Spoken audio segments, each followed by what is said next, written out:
And we are live in Raider Valley here tonight. As you can see, Forsyth Central, first play of the game. It's a throw out and a quick tackle by Jeff Rice for the Raiders. Gain of 5, and that was Biltkin for Central, hitting Zach Kennedy, I believe, on the outside. And again, I'm Daniel Mathis, and I'm joined here with Ryan Jackson tonight, and we'll be your two-color commentators tonight. Be Thigpen and Howard. It's an ace setback. Handoff. And amongst a scrum of players, it looks like he'll be about a yard short. That was Sabrian and Howard, his first carry of the game. It'll be third and about half a yard.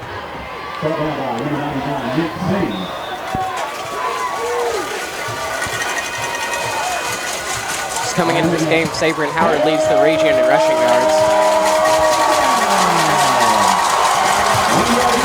Third down and 1. 2 wideouts for Central. Howard bouncing it out. It's a good tackle this time. Bradley Thomas brings him down by himself at about the 33, but that will move the chains for Central.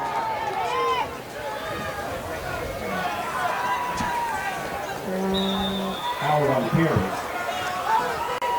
Pick up 3, giving up on first down. Raiders have already decided to commit 4 down linemen and about 8 bodies in the box. Howard in the backfield. Toss. He's got room. Runs into Faulkner, but plows through him. Got about 7. And that'll bring up 2nd and 3. And this is what Central wants to do. They want to get big chunks on the ground. They want to move the chains slow and methodically and wear down this defense. I mean, when you got Sabrian and Howard as a running back, you know, if it's not broke, don't fix it. Yep. It works. They're only 3 and 1. Coming into tonight, North Forsyth Raiders are 3 and 2 on the year, and Forsyth Central is 3 and 1. Their other game that they started to play was against Dawson, and it got canceled. There's a handoff again, Howard. He gets about 3. He might be a little short of the first down. I'm not sure if they're going to. They mark him. They're going to say move the chains, I believe. Yeah, they will. It'll be 1st and 10 at the 44. Play was good for 4 yards. It'll be 1st and 10 for the Bulldogs.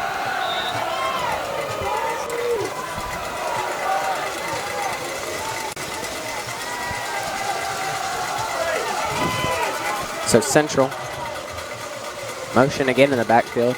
He's rolling out to his left. He finds number 21 there. He gets about 6 yards, and that was Mark Hurd on the catch. About a 6-yard gain. North Forsyth not doing awful on defense so far, but they're just not doing quite enough. First drive of the game, the Raiders are still trying to figure out if it's going to be a big show from Sabrian Howard or they're going to mix it up. It looks like they're semi-mixing it up. Stop him at the line. Big tackle in the backfield. That's Sean Herock. That's a loss of about 2 or 3. First time the Raiders have stuffed him in the backfield. And it'll be 3rd and long, exactly what the Raiders want. Tackle was by number 23, Sean Herock. Yes, it was, Sean Herock. His first tackle for loss tonight. And official timeout.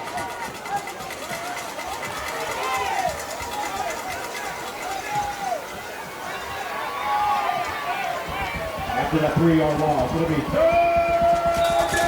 3rd down and a long 7 for Central here. And you get to the North 46. Motion to try to draw North off, doesn't work. Biltkin and Howard, the tandem in the backfield, they have about 4 targets they could throw to. Snap. End around. Oh, what a play, Honus Wagner. Honus Wagner being aggressive, comes in, takes him down right at the line of scrimmage, maybe gets a yard, and that'll bring up the first 4th down of the game for Central. Likely punt. So the Raiders do what they need to do, stop him around midfield on Central's first offensive possession of the game. And they're leaving the offense out, I believe. They're going for it. What I thought would be a punt It might be an attempt to get North to jump, and that's what it kind of looks like right now. They only have 5 in the play clock. 2, 1. That should be a delay game. And the call, delay game, Central. That'll back him up to their own about 42, 43-yard line, and this time it will be a punt. And their punter, Jacob Woodard. First time we've seen him tonight. Holcomb, the returner. I think that Central might have purposefully done that. That way they can pin them deep instead of kicking in the end zone and getting a touchback.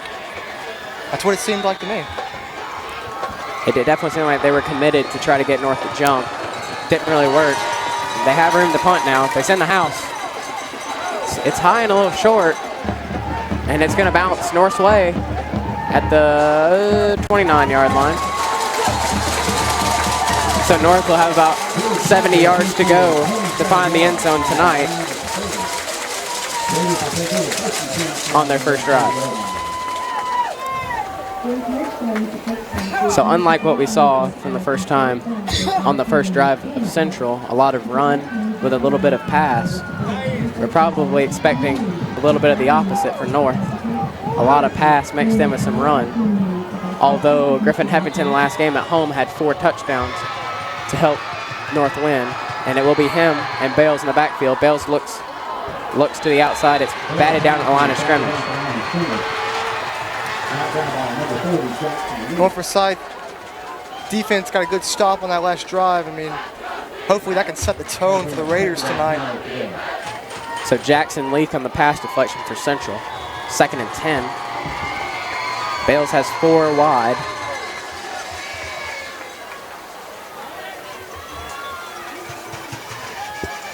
Fake, and it's low, and Lanier can't corral it. So North trying to throw first 2 plays of the game, 2 incompletions, and the Raiders are looking at 3rd and long at their own 30. See, this is a good thing about passing options with teams like that. They can get a big game like that easily. North definitely not out of it yet. Bales, pretty clean pocket. He runs up, looks. He's got Holcomb, and that's a first down. That's about 19 yards on the pitch and catch. Holcomb's first catch tonight, and it'll move the chains for the Raiders right around midfield. Bell showing his poise, moving up in the pocket and finding Holcomb there, and gives him a 1st and 10. Likely to see a run play here.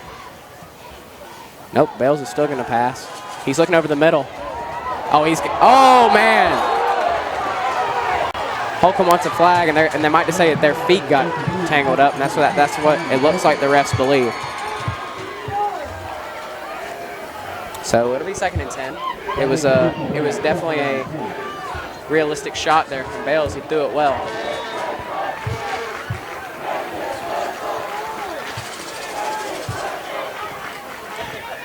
I believe it's still Bales and Heffington. We have not seen Heffington carry the ball yet. And as I say that, he gets the ball. I believe, it's Trigg. And Trigg will get 10, and that's a first down. So Trigg in the backfield. I believe it was Heffington earlier in the drive. But Trigg going to stay in after the 10-yard gain, and the Raiders have it at the Central 40.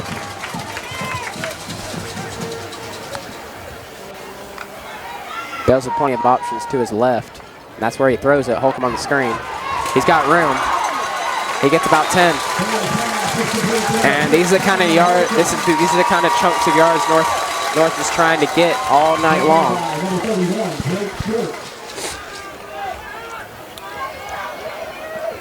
Good pitch and catch is the first down. North almost in the red zone, almost in field goal range. Actually, no. Yes, we are in field goal range now. It's going to be 2nd and inches. And now the ref decides give him a first down.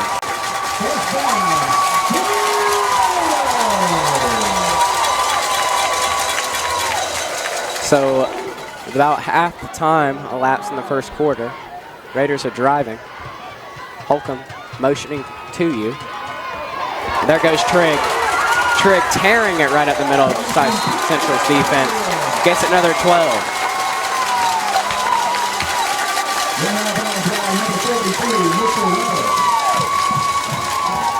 Forsyth in the red zone now.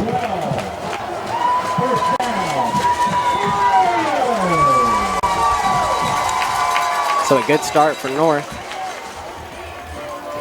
Picking up first down after first down. Bales, three wideouts in the game. One tight end in the backfield. And he fakes to Holcomb. Trigg's got room. Inside the 5. Down to the 2. So Trigg is tearing him up tonight. He has about 3 carries for about 38 yards. And North Forsyth knocking on the door on this homecoming night. They're going to call it about the 3-yard line. Trigg takes it, goes right up the middle. He is marked at the 1. And there's a flag. Waiting the official call here.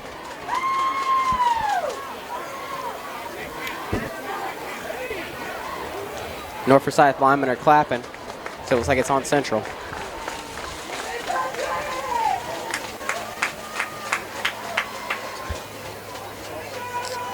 The official call from the head official. Personal foul, face mask, Central. So that'll bring it down to about the half-yard line now.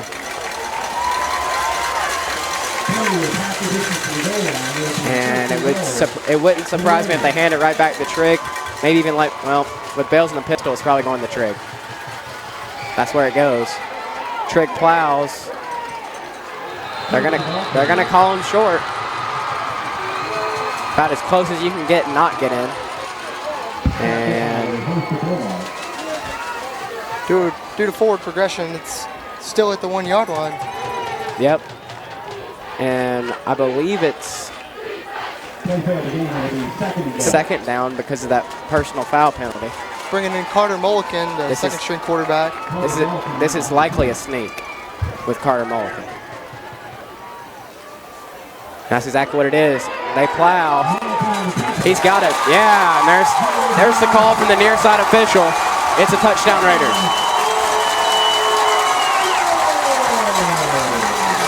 So at 4:52 in the first quarter, left in the first quarter. Score is 6-0 North Forsyth.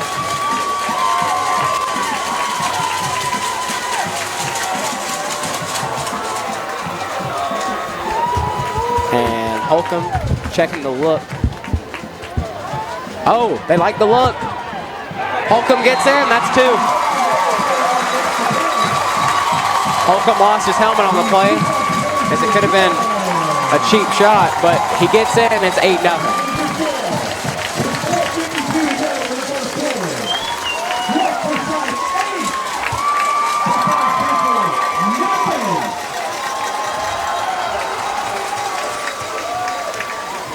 North Forsyth been doing that all year long, lining up like that, and they finally used it. They liked the look they were given. They actually snapped it, and Holcomb found the end zone. So instead of a 7-0 lead, it's an 8-0 lead, and that could be huge. Boizo getting set to kick it away for the second time tonight.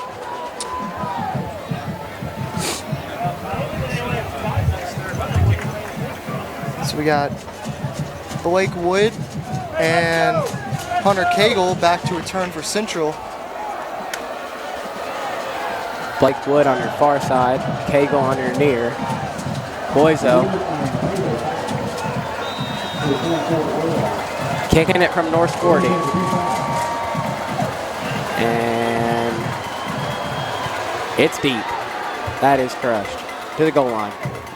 Cagle goes right, likes his lane. It closes quickly, but he's still on his feet. He gets to about the 24-yard line.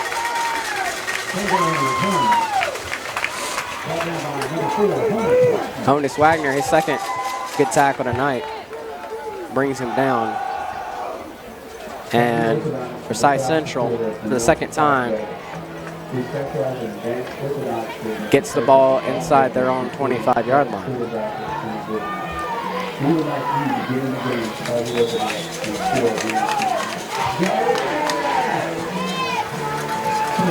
So Biltgen tosses it out to number 20.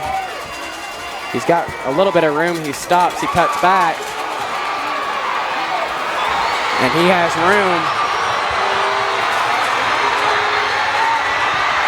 And what a trip tackle by Jeff Rice. What effort. So a good read by number 20, Chandler Wood, to cut it back. And an over pursuit by the Raiders hurt him. But Jeff Rice made one heck of a play to chase him down at North's 25 and prevent the touchdown. Which one is it? There's 2 20s. It was either Dylan Bucks or Chandler Wood on the play. I believe it was Bucks. So about 4 for Howard.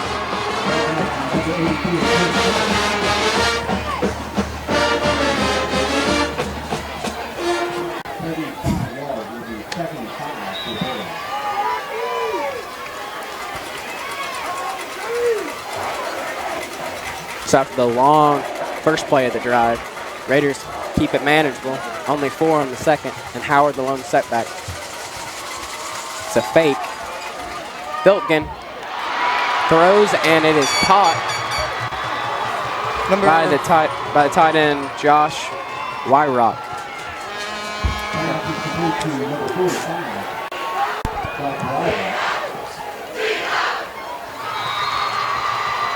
So a big play brings it to the North Forsyth 11. And it'll be 1st and 10 at the 11. Biltgen and Sabrian in the backfield.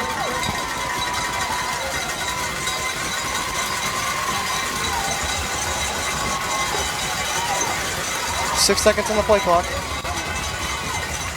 Howard chopped down right at the line of scrimmage. No gain, 2nd and 10. So early on in this game, it appears as though North Forsyth is telling Central, beat us some other way than Sabre and Howard.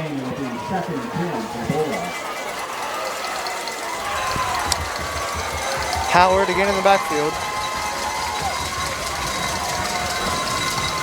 They toss it to him.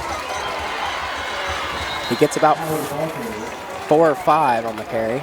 And that'll bring 3rd down. It's a big 3rd down. Tackle made by Robert Faulkner.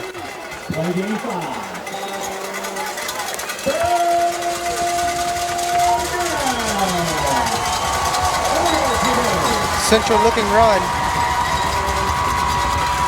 Blake Wood. Counter. Blake Wood gets in, I believe. Yes, he does get in. That was senior Blake Wood, Forsyth Central. Scores 8-6. Awaiting the either 2-point try or the PAT.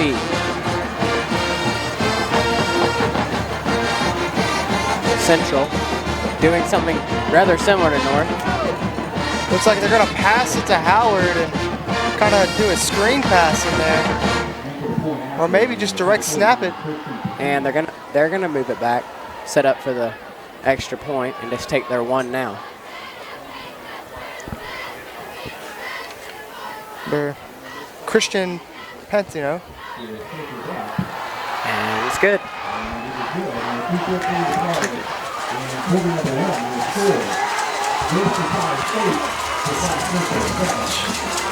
So 2 minutes and 14 seconds left in the first quarter. It's definitely lived up to the hype so far. Your North Forsyth Raiders 8, Forsyth Central 7. And the Raiders are waiting to get the ball back for their second drive of the game.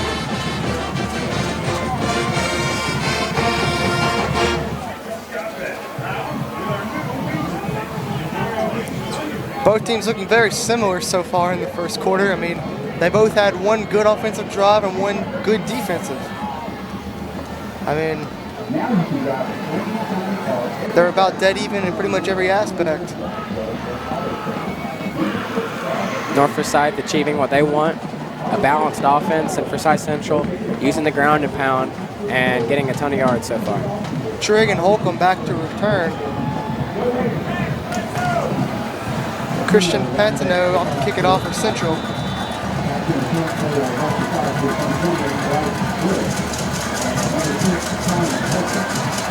And he sends it deep.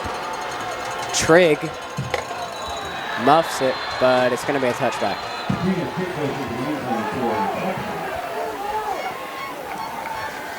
So Patino does his job and sets the Raiders up.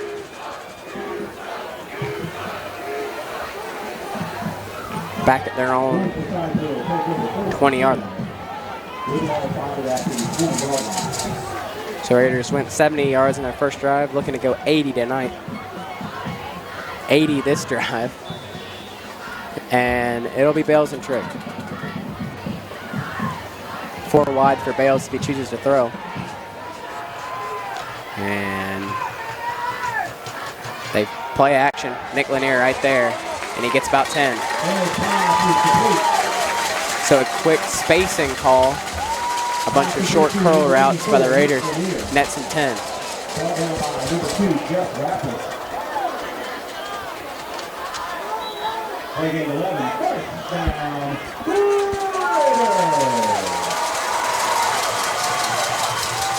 One tight end. 3 wide. Trigg breaking through. A bunch of would-be Central tacklers and gets 9. Bryson Trigg having a great game so far. So the running back coming into this game that was most talked about was Sabrian Howard. But Bryson Trigg proving that he is a very capable running back for the Raiders. 3 wide again and a tight end. Bales. Why not give it to Trigg?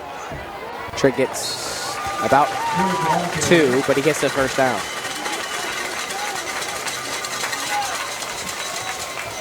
So Raiders continuing to move the ball with ease. It'll be first down.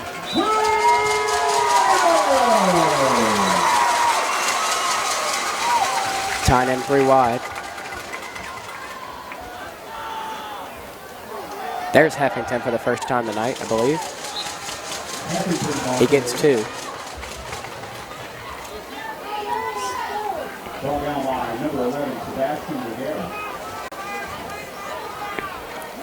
So a little bit better defense from Central's side on the last 2 carries, limiting them to 2 yards a carry. But the Raiders are still on the second and manageable. Right around midfield. Bales. Snap. Handoff. Heffington got a hole left. He's going to bounce it out. And he plows right over Calvin Morris, the senior corner for Forsyth Central, and he gets a first down for the Raiders. So Heffington lowers the boom and gets a first down. And again, Raiders first down. 2 wide, 2 tight ends for the Raiders. Bales. Up the middle, Trigg stood up and stopped in his tracks by Sebastian Legara. And that will likely be the end of the first quarter unless they decide to run a quick play before time expires. 10 seconds left. Bales might choose to see what he's got. He's got 4 seconds left. He looks like he's going to take it. Dump off, Trigg. A nice amount of room. And he fumbled it.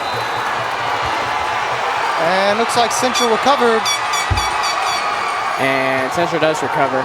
So to end the first quarter, the Raiders throw a swing pass. Bryson Trigg gets hit hard at the Central 42, and that's where Central recovers the fumble. And when we come back on the Raider Sports Network, Central will take over at their own 42. That'll be the last play of the first quarter with your score. North Forsyth 8 and Forsyth Central 7.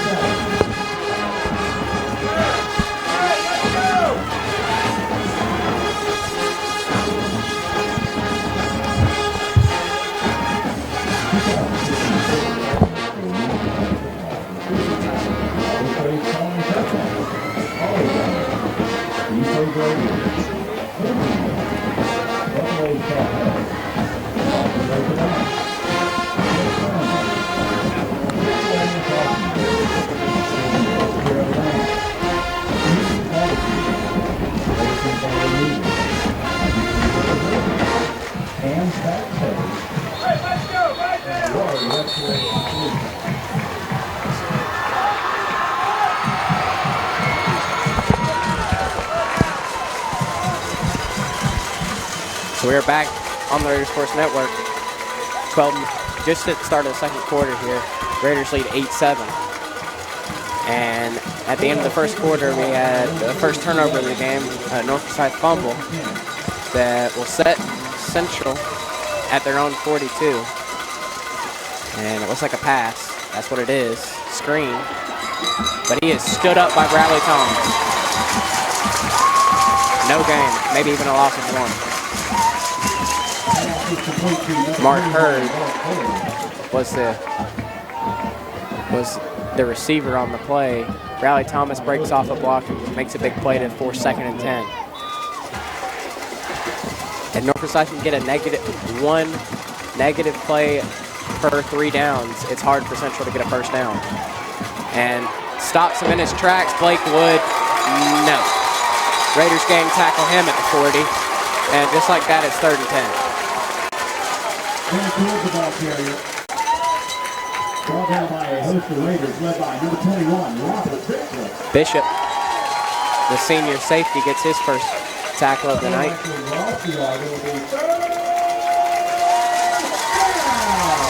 So, obvious passing situation for Central, and they will. He'll roll out to his left, and he throws it incomplete through the hands of Mark Hurd. So 1, 2, 3 plays for Central, negative -1 yard. And the Raiders look to get it back in their own territory after the punt. Pass broken up by Schudebaker. Gavin Schubaker on the coverage.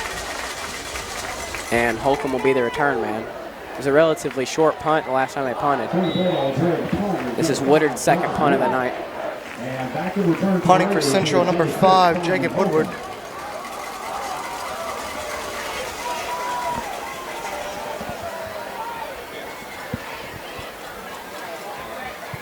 And it's just a straight up in the air kick. And it takes a Central bounce to about the 27. And that's how the Raiders will take over after their turnover last time. Bradley Thomas making some big plays for the defense. And the defense just rallying around the ball on that drive. Force Central to punt really quick. Ball goes out down at the 28-yard line. A 32-yard punt for Woodard. And with 10:42 to go in the first half, North Forsyth will take over 1st and 10. Bales and Heffington, the duo, after Trick fumbled it to end the first quarter. And he's got 4 wide. On your near side is Nicky Dalmon. Bales finds Holcomb, and Holcomb's going to make some people miss. Oh, a late hit. So it was a late low shot by Central. No call. The Raiders will get a first down on the 12-yard pickup. Bales, a little pressure up the middle, and he dumped it off to Holcomb, and Holcomb made a nice play. So stacks on your near side here. Only one corner. You might see a screen over here to Holcomb. Nicky Dalmon's a big body.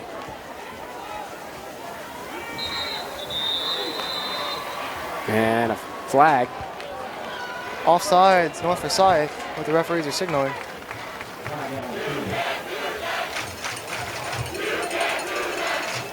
Yeah, it'll be a false start north. That'll back them up about 5 yards. So first and 15 for the Raiders. Will now be first and 15. And they got 4 wide with Hevington in the backfield, along with Bales. Raiders have ran it effectively out of this formation. They're going to try to no, it's a play action. That's Clayton Bardall for the reception for about 5 yards. 10-yard gain on the play. Excuse me, 10 yards. Brought down by number 16, Hunter Taylor. It's looking from there. Play was good for about 4 yards. It'll be second down. Correct, the play was good for 9. It'll be second and 6. They're going to give him 9 on the play, and Bales takes the snap. Hand off Heffington, goes right up the middle and gets 5. So about 3rd and 1 left for the Raiders. Run by number 25, Griffin Heffington. 3rd and 2, maybe. Number 11, Sebastian Legala. 3rd and a long one. Play was good for 5. It'll be 3rd and 1 in the ball at midfield. North Forsyth has taken some shots on 3rd and short earlier in the season. I doubt they're going to do it now. They ran the ball a little bit too effectively to do that. And Heffington, why take a shot when you can hand it off to Heffington? That's 10 yards.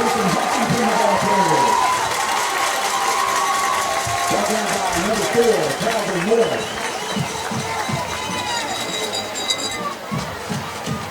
That run was good for 12 yards. And a touchdown.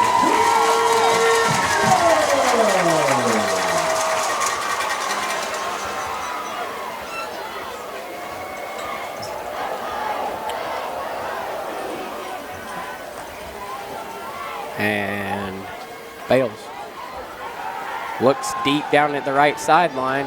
He's going to throw it. Good coverage. Took another shot to Holcomb, and the safety came over and helped. Broken up, and it is 2nd and 10.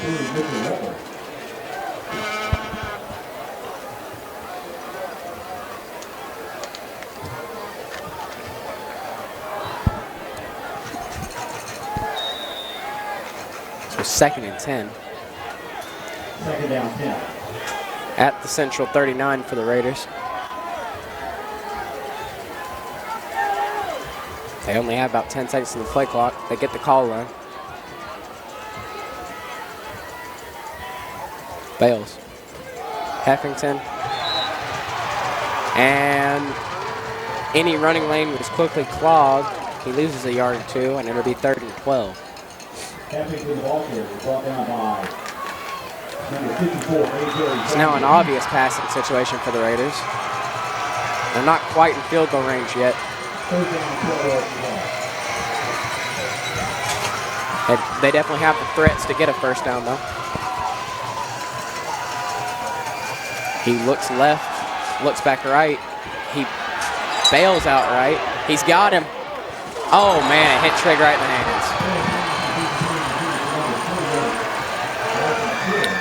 So the pass intended for Trigg, and he just couldn't haul it in. So Robert was the first time we'll see Robert Faulkner tonight for the Raiders to punt it away.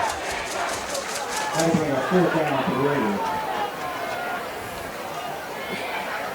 Back to punt for the Raiders is number 43, Robert. Back to receive for Central, Jacob Woodward, who is ironically the punter. So Faulkner. Back in the 10 for the ball. He has a pretty decent kick there to the side. Takes a Central bounce, back to the Raiders bounce, and it'll be at the 12. That's a solid punt from Robert Faulkner. Pins him pretty deep, and Central will take over at their own 12-yard line. 29-yard punt by. So a promising drive from the Raiders. Falls short. And they still lead 8-7.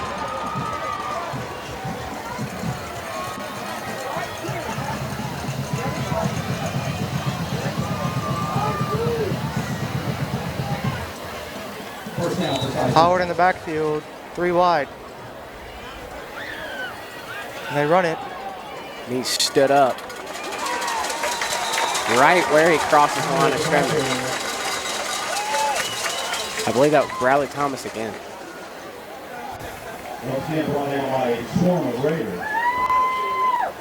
Bradley Thomas, Honus Wagner combine on the stop. And Central hasn't gained a yard in 4 plays. Rolls out, not much doing. He finds Howard, and he gets whipped down by Robert Bishop. Howard seems to be limping, but it looks like he'll be okay. Howard took a shot. Yeah, right to the leg. It's like he's just going to try to walk it off, but if he's injured, that could prove disastrous for Central Forsyth. He's their main offensive person. Howard, handoff up the middle, takes another shot, though. I think that was that Honus Wagner? Yes, it was. Brought down by number 4, Honus Wagner.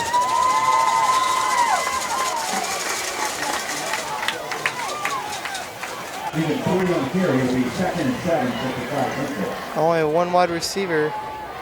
Looks like they're probably going to do a toss. Oh, now they do a jet sweep. And he's stopped. So the Raiders got burned on the outside run the last time they tried it. Stuffs it there at the 25, and it's 3rd and 8.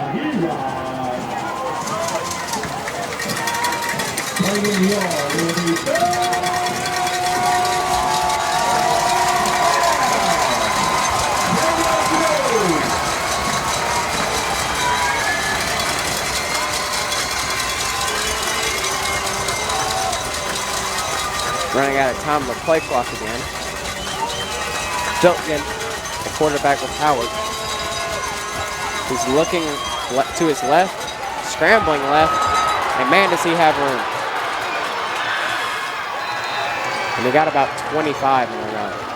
That was a good QB sneak. I don't even think that was the design play. He just saw an open lane there and just took it. So he gets about 20. Good play there by Brad Gilligan. He got all the way up to the 46-yard line. It'll be 1st and 10 for Forsyth Central.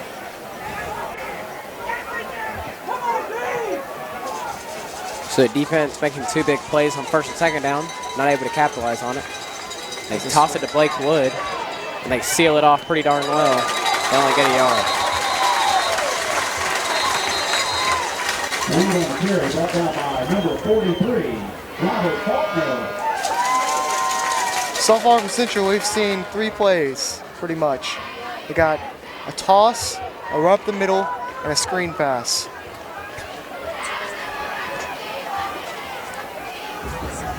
Flag down on play. Personal foul, clipping was the call. So a clipping call from the officials, and we're back, Central back to their 39-yard line about, and they're still marking it off.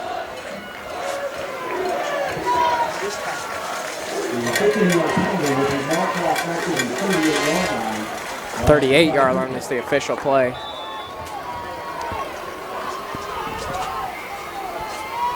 That'll be 1st and about 20, I believe.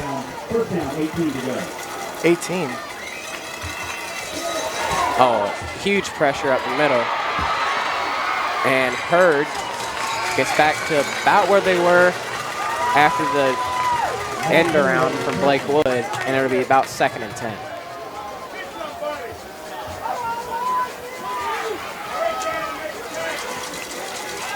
Second down to 10.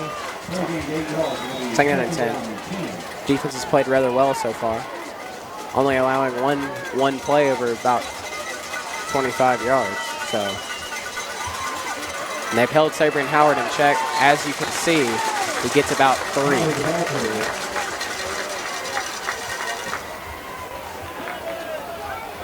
They're going to have to hand it off to Howard about 50 times for him to get 150 yards tonight. Long 3rd down coming up. 3rd and 8. And we'll see the first time out of the first half. This one is Central. And it'll be 3rd and 8 after the timeout.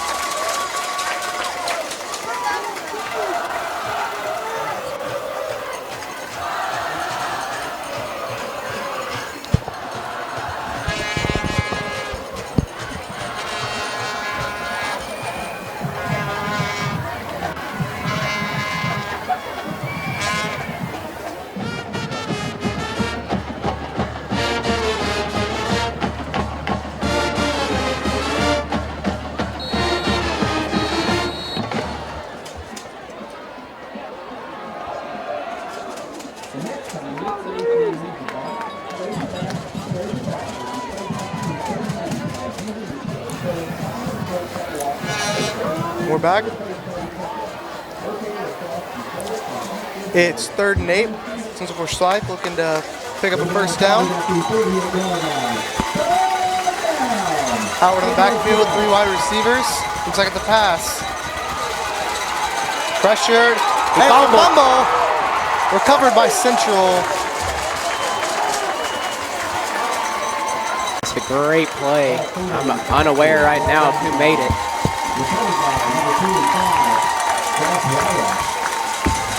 It was one of our edge rushers. I don't know if it was Bishop or Hughes, but one Raider made a heck of a play on the quarterback and pushed them back to their own 32 and gives Simon Holcomb room to return if the punt is good enough. Josh Wyrock, the tight end, recovered that. Pretty much saved his team from letting the Raiders have a really good field position.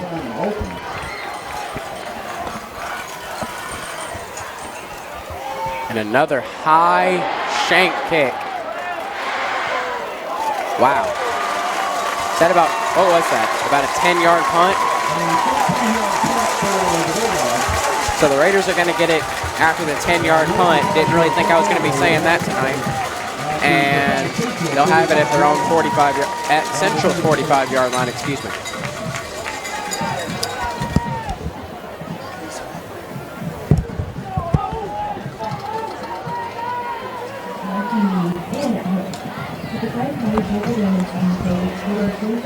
Raiders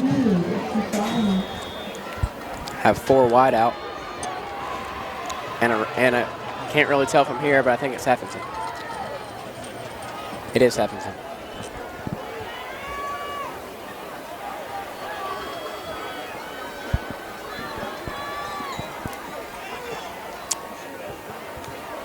Snap. Bales. Holcomb. Not a whole bunch of room. Oh, and he's got room.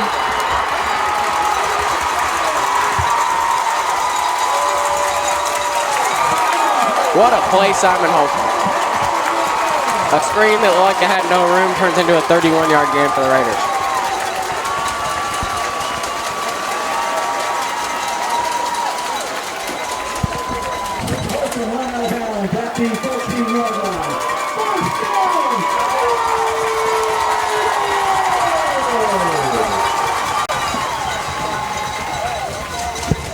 So a huge catch and run from Simon Holcomb. 4 minutes left in the second quarter. Bale, fake, dump off, Lanier. Tripped up at the 10. That's a gain of about 4 or 5.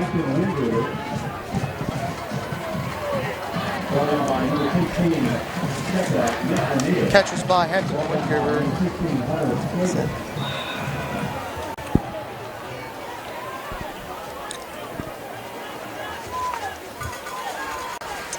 Raiders have 3 wide and a tight end.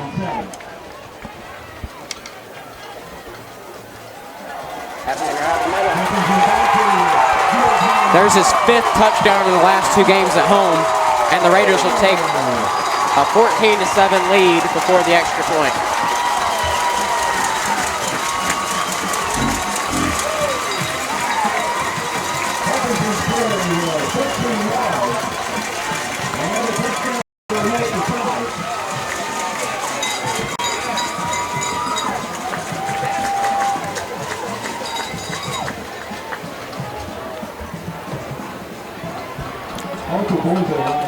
Looks like the Raiders will just settle for 1 here. Boyzo. looking to kick the extra point. And with it, the Raiders are now up 15-7 with 3:25 left in the first half.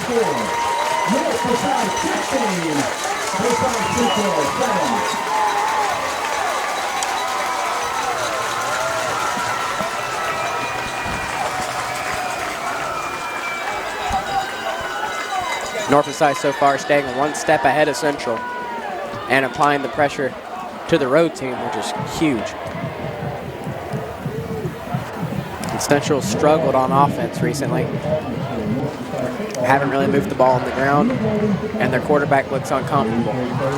They'll be even more uncomfortable after fumbling the ball on 3rd and 8.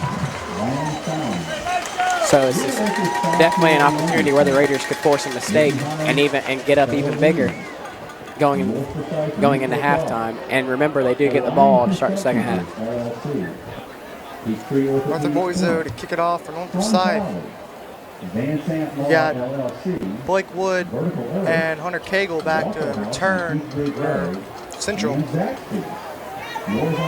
Cagle will be on your near side, Blake Wood on your far side.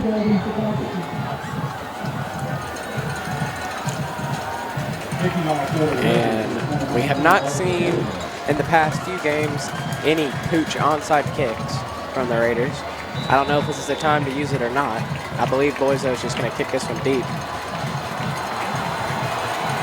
And he will. And this one's going to go to Blake Wood. Touchback. So Boyzo rips one all the way into the end zone, and Central will start at their own 20-yard line. A long field for a run-heavy team in 3 minutes. Got 3:25 left. Central does get the ball after the half. North Forsyth gets the ball at the beginning of the second half. What? After the quarter play, South Forsyth 7, Lambert 6. Correction, Lambert 7, South Forsyth 6. First and 10 Bulldog. Howard knocking off a bunch of Raiders, but he doesn't get any yards. 2nd and 10.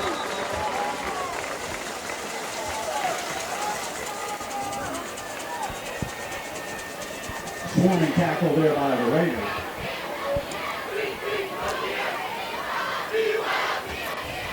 Down the field. 3 minutes is plenty of time for the Raiders to score a touchdown. So the Raiders still have 3 timeouts. And they're going to call a face mask on North. And that'll just move Central up to the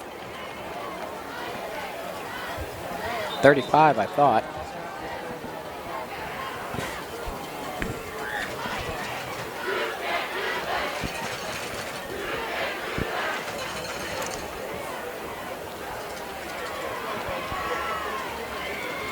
No official mark off yet.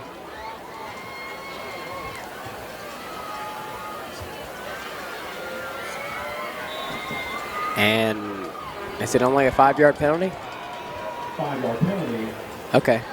So 1st and 6 for Central after the face mask.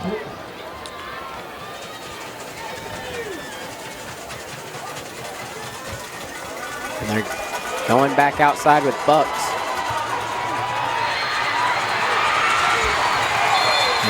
He gets close to midfield. Jeff Rice, again, chases him down from behind.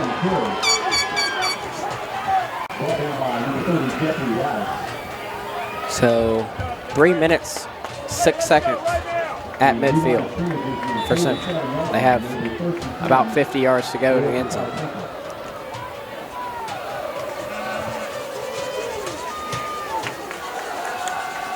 Looks to pass. He has Hurd, and he dropped it. Wow. Quick out, he hit him wide open, and Hurd dropped it.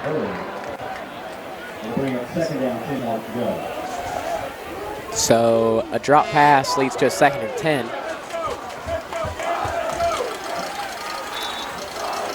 At their own 47-yard line.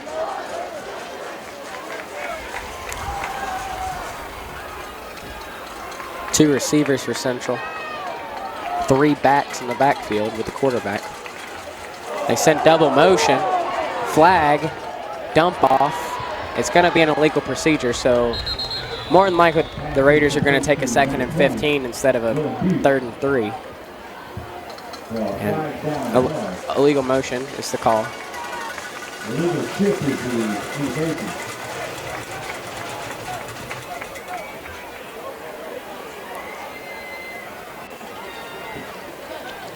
So upcoming, it should be 2nd and 15 at the 42-yard line for Central. I had 2 players moving. And that's what it will be. So the Raiders catch a break there. And are now looking to make a stop here, give their offense a shot.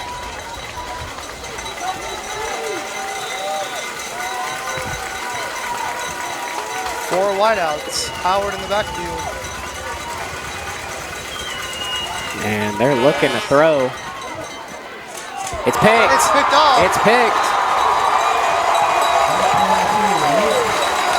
Number 14, Gavin Shoebaker, the senior, his first interception on the season on an overthrown ball to Hurd. Mark Hurd again. Goes straight through his hand. And the Raiders answered their fumble with an interception. Raiders have plenty of time at their own 43-yard line.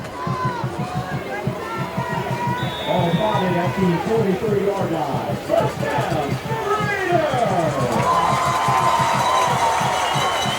Raiders. Expect the shot now. It's 1st and 10. Right after a turnover, if they pass, they're likely to go deep. It's a flag. And a whistle. False start. I don't see how they didn't even blow the whistle to start the play yet. 5-yard penalty. The line of scrimmage will now become the Raiders' 38-yard line. So Dakota Bryant called him a false start. He couldn't believe it. We're having a hard time believing in the press box. And they're going to give it. Oh, and Hepton got tripped up. He had an open gap, too.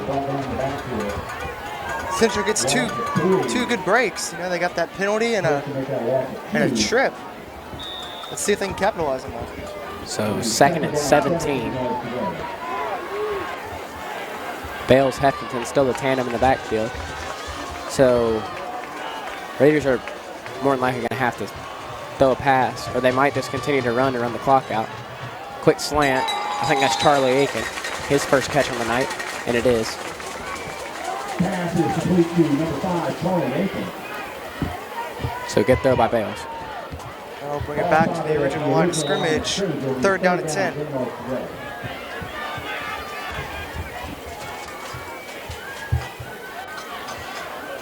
So Bales obviously looking to throw here. I don't know how deep they're going to look, but they could look as deep as the end zone. They swing Holcomb out. They fake the screen to your near side. They throw it to Heffington, and man, does he have room. If he can make a man miss, he can't, but he gets inside the 25, and the Raiders will have it with 1:10 at the 21-yard line. So a good play call there. Fake the near side screen to Simon Holcomb and throw it back on an HB screen. And it sets the Raiders up well deep inside Central territory. 1:15 left in the first half. Trigg, the first time we've seen him in a while, is your running back. He motions out to your near side.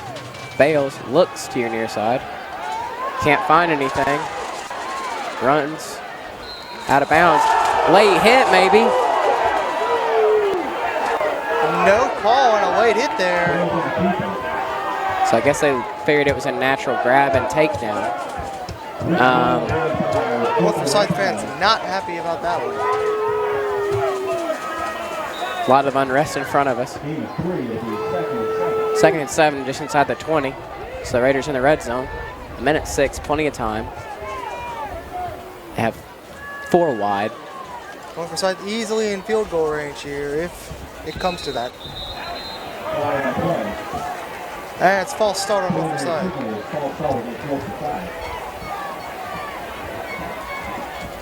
The offensive line doesn't seem to understand what they're doing. But it'll move the Raiders back regardless.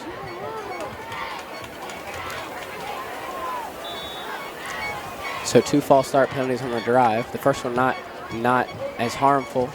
We don't know about this one yet. Bales, Trigg, still 4 wide. And he has a lot of space on the near side. It's a lot less congested down here. He fires. He has Holcomb inside the 5. Great throw, Ben Bales. They'll stop the clock to move the chains. And the Raiders could be in extreme control of this game if they can run it in. Wow, they're gonna, and we've just been told there's a flag. Ineligible downfield. So the play's negated, and I believe that's a loss of downs, if I'm not mistaken.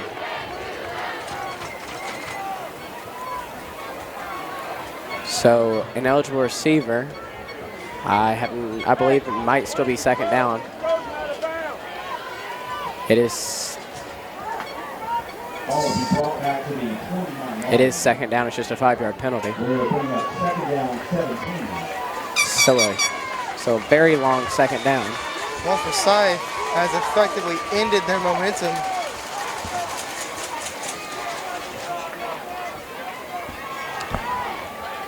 Second down, 17. Another whistle. Timeout Central. Timeout Bulldog.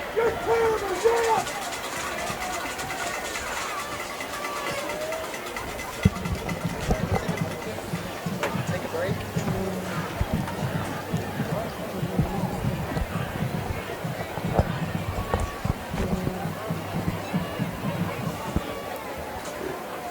So as it stands right now, second and 17 at Forsyth Central's 29-yard line. Just under a minute left in the first half. 2016 corporate partners for the North Forsyth football include Auto Trade Car and Pet Wash, Auto Gallery, Depot Brady, Bojangles, Buffalo's Cafe. So a couple penalties have cost the Raiders some big plays. Children's Healthcare Atlanta, Junior Barbecue, Jason Taylor Movement, Bales, Trigg, 4 wide. It's a common formation right now. On your near side, there's a lot of room. That's where he hit Simon Holcomb earlier. He fakes the screen. He throws it deep toward Holcomb. And I think it was broken up, and it was. Good coverage from Central there. Will lead to a 3rd and 17.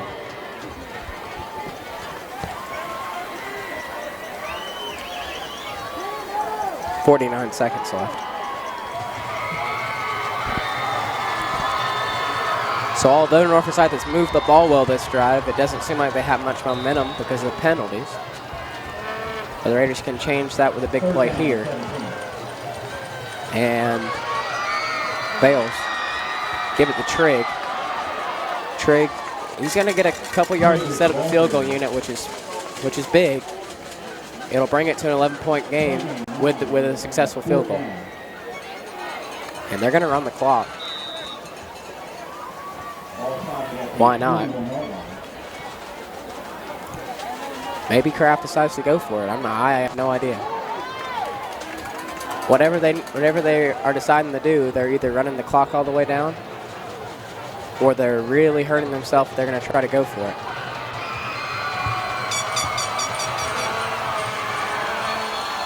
I like the decision from Kraft to run the clock all the way down, take a timeout, and more than likely kick a field goal.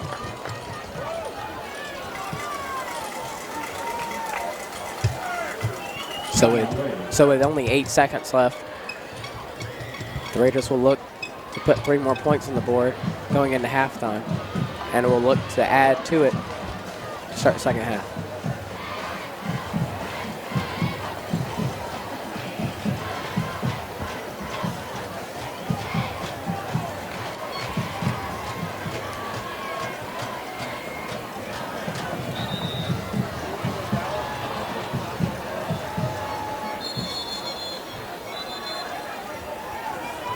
Your attention, please. A set of keys return. Boiso indeed is walking out. And he will be attempting a 38-yard field goal.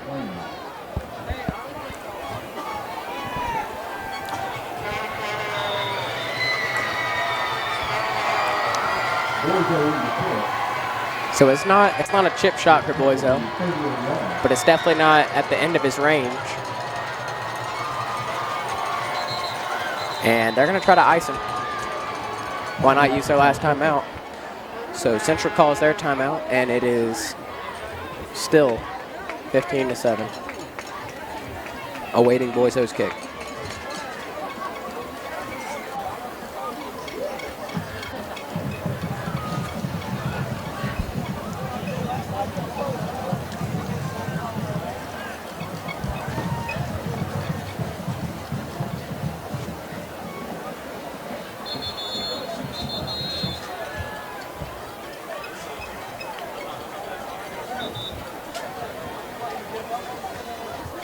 Ladies and gentlemen, your attention, please. The Football Booster Club and the coaches will be at Beef O'Brady's tonight after the ball game. So we'll try it again. Boiso still attempting a 37-yard field goal.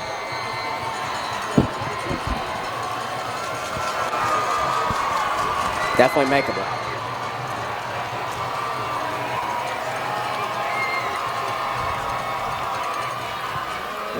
Got the leg. Oh, it's good for a mile. 18-7. And Boiso does his job, does it well. 18-7 Raiders, 3 seconds left in the half.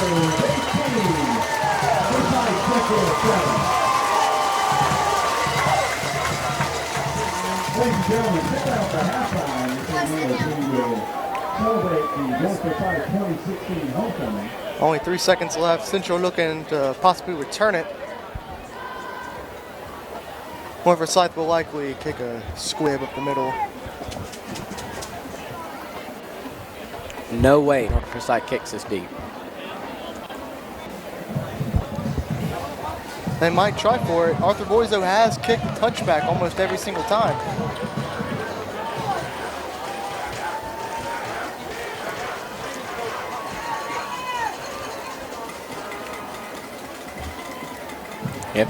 If they're kicking it deep, then they're kicking it extremely deep and getting it in the end zone. Likely a squib. Again, Wood and Cagle back to return for Central.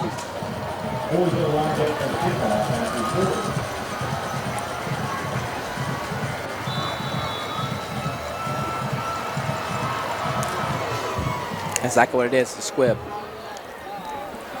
And gets all the way to the back. Wood. Raiders are doing a good job, and they do well. Bring him down, and that'll end the first half. Your score going into halftime, Raiders 18, Bulldogs 7. And we will be back for commentary to start the second half, but enjoy the halftime show. Stick around for the halftime celebration. The 2016 homecoming coach. And we'll have the announcement for our homecoming team. And homecoming team.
We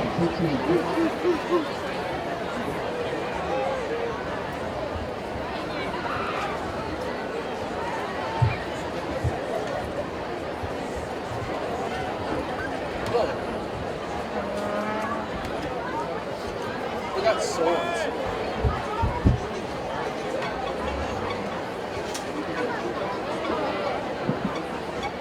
Good evening and welcome to the North Forsyth 2016 football homecoming court.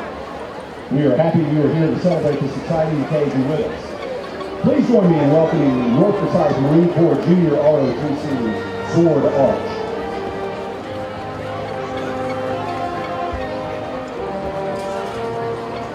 For the freshman corps, our first young lady is Mallory Black. Mallory is the daughter of Bud and Christy Black.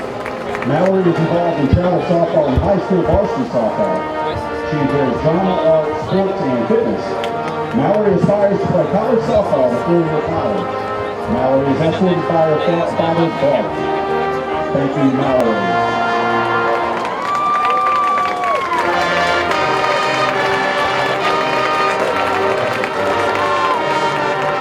Ansley Carver. Ansley is the daughter of Brad and Lena Carver. Ansley wishes to attend college and major in journalism. Her hobbies include piano, hiking, and kayaking. Ansley admires her parents the most because they love and care for her, guide her to make good decisions, and constantly push her to be the best she can be. Ansley is escorted by her father, Brad. Thank you, Ansley.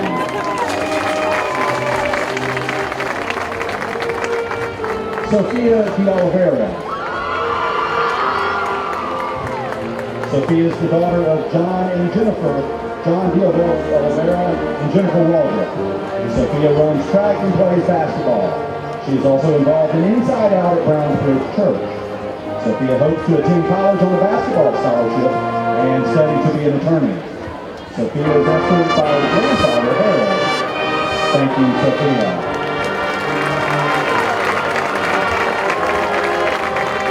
Caroline Martin. Caroline is the daughter of Casey and Christy Martin. Her future plans include going to college for basketball and getting a degree in physical therapy. The person she admires her is her mom because she's always putting her kids before herself. She's very caring and encouraging. Caroline is escorted by her father, Casey Martin.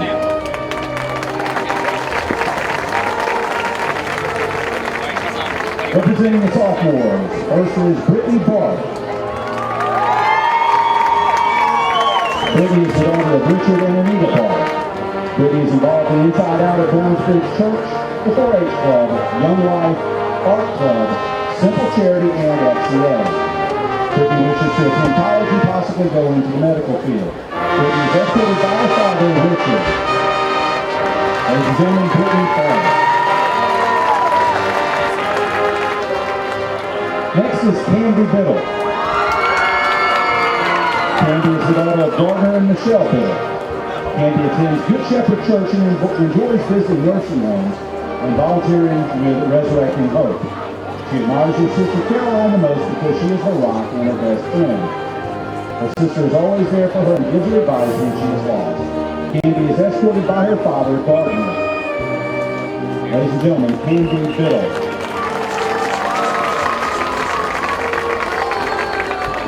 Next is Hunter Camp.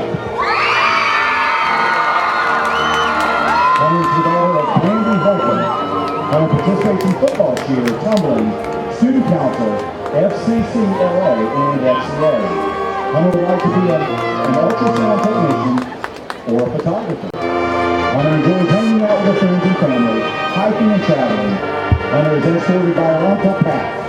Thank you, Hunter Camp. Next is Megan Mayo. Megan is the daughter of Beth and Roy Mayo. Megan participates in cross country.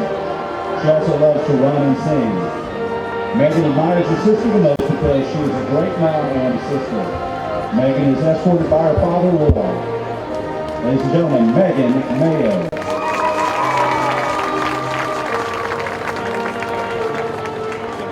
Next are the representatives of the junior class. First is Kit Archer. Kit is the daughter of Stacy and David Archer. She participates in Simple Charity, Leadership, FCA Leadership, Young Life, and Yearbook. Her future plans are to be a missionary or to teach in the Middle East and Africa. She admires her sister most because she is her best friend and reveals wisdom and love. It is escorted by her father, David. Ladies and gentlemen, Kit Archer. Next is Tessa Bacon. Tessa is the daughter of Tom and Joanne Bacon. Her future plans are to go into the Navy or Coast Guard to study in therapy and general medicine. Tessa admires all of her NCJ ROTC instructors because they have taught her crucial leadership skills. And they have also helped her to decide what she wants to do in life. Tessa is escorted by her father, Tom. Tessa Bacon. Next is Kat Fisher. Kat is the daughter of Kevin and Julie Fisher. Kat plays varsity soccer and shopping and spending time with her friends and family. She plans to play soccer in college and become a pediatric orthopedist. Kat admires her brother the most because he has overcome a tragic accident and had to relearn basic things that we take for granted. Kat is escorted by her father, Kevin. Ladies and gentlemen, Kat Fisher.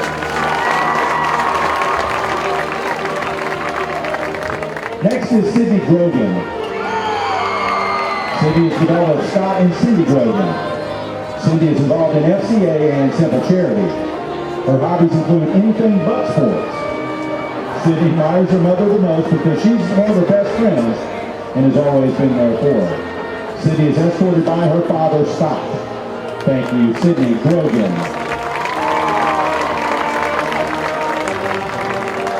Next is our senior class. We have Hannah Barlow and Dakota Bryant. Hannah is the daughter of David and Lisa Hasselber. Hannah is involved in student council and soccer.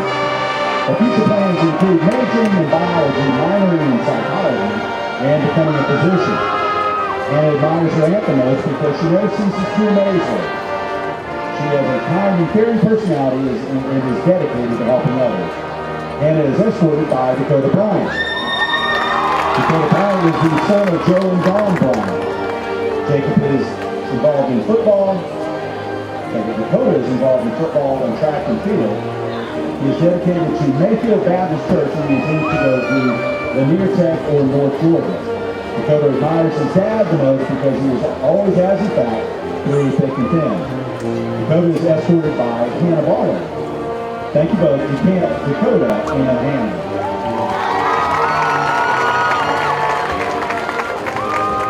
Next is Gracie Hanby and Ethan Keene. Gracie is the daughter of Ken and Dawn Hanby. Gracie is involved in daycare, FCA, and FCCLA. Gracie enjoys spending time with her family and friends, being with kids, and makeup and hair.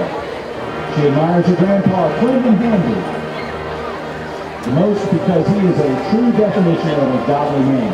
He puts everyone before himself and encourages her to be the best version of herself. He is her best friend. Gracie is escorted by Ethan Teams. Ethan is the son of Kimmy Teams. Ethan is involved in basketball and Simple Charity. He enjoys drawing, hanging out with friends, listening to music, and watching movies. Ethan plans to attend North Georgia for 2 years and hopefully transfer to a bigger school and major in journalism. Ethan admires his older brother Alan the most because every time he comes home, everything feels complete. Ethan is escorted by Gracie Hanby. Thank you, Gracie and Ethan.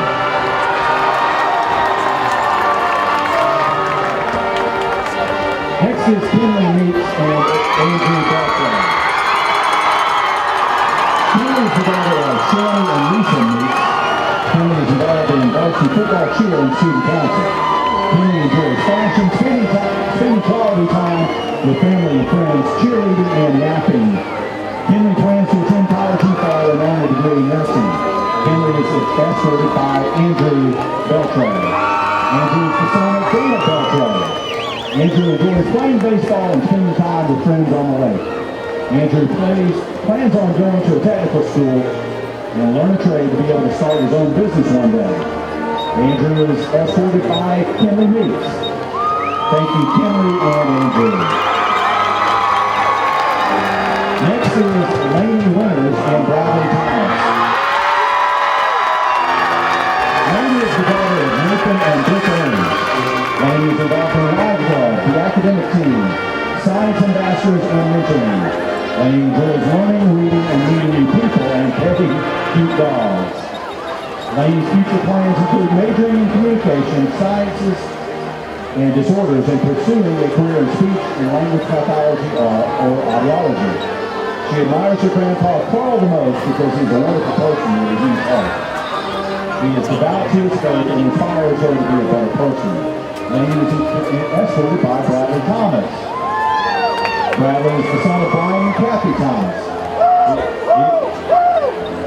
He is involved in football, wrestling, National Honor Society, National Society Honor Society, Science Ambassadors, and he is the senior class vice president. He enjoys UGA football, wrestling, and spending time with friends and family. Bradley hopes to attend the University of Georgia in hopes of becoming a pediatrician. He admires his dad the most because of his amazing work ethic, love for the Lord, and love of his family. Bradley is escorted by Laney. Thank you both, Laney and Bradley.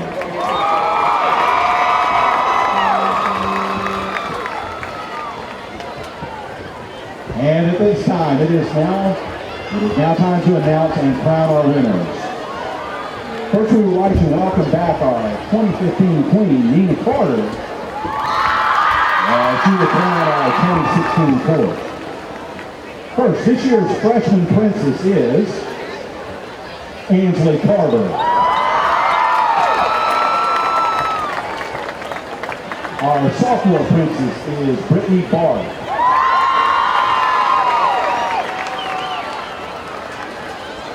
Our junior princess is Sydney Grogan.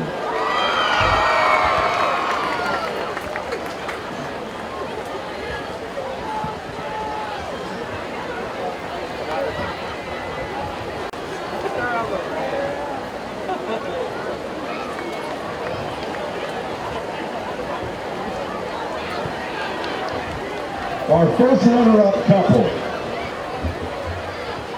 is Bradley Thomas and Laney Winters.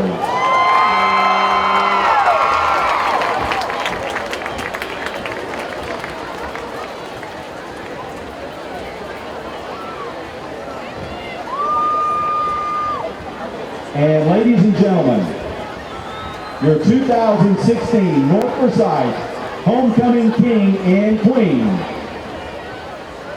Your homecoming king is Ethan T.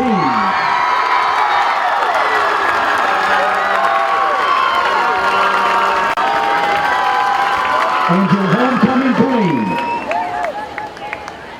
Gracie Hamby.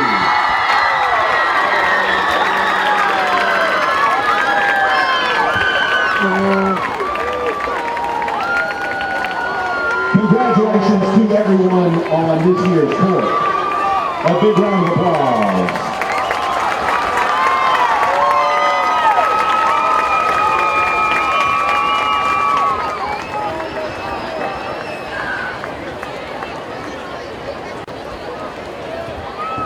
And this concludes our 2016 North Forsyth football homecoming presentation.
Membership start as low as $26 per month. Auto Trade Car and Pet Wash. Located across from Publix on Keithford Road and coming soon to Dawsonville at Highway 53 and Georgia 400. Go Ravens!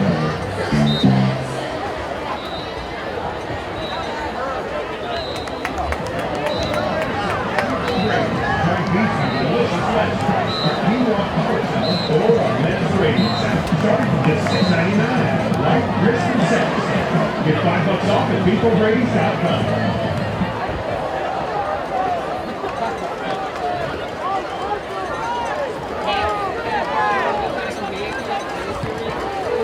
Probably recognized the class of field in North and Southwest. We specialize in advanced organized business for patients of all levels and students that are quarterbacks and business. We would like you to get in the game all the way around and score a leadership. Yeah!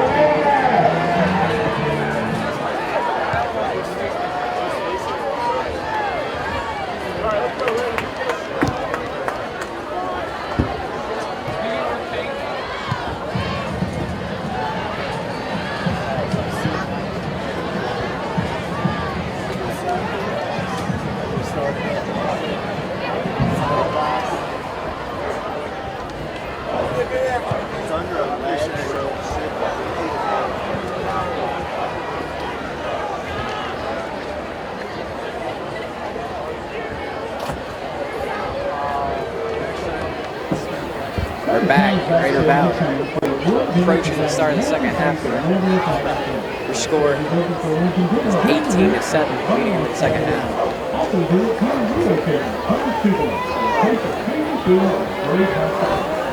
And I believe North Side will receive the kick to start the game. Or start the half. Central also got an second starting out of hand.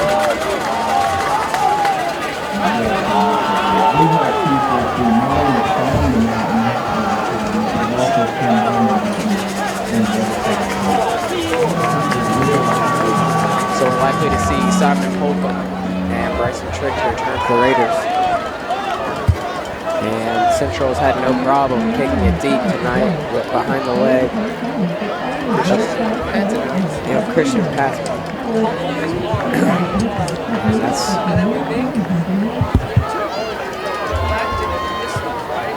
He will kick it from his own 40.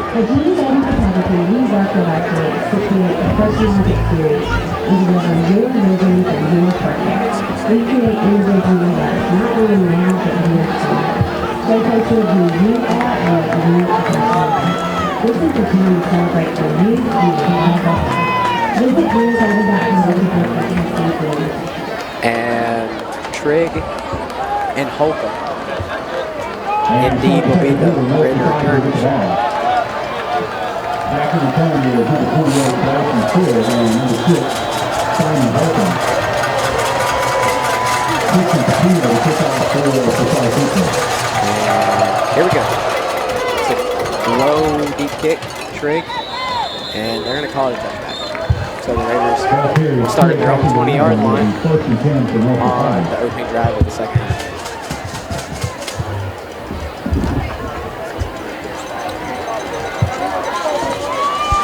After the first half, it's been relatively even, other than the scoreboard. Both teams turned the ball over one time, and both have had success moving the ball.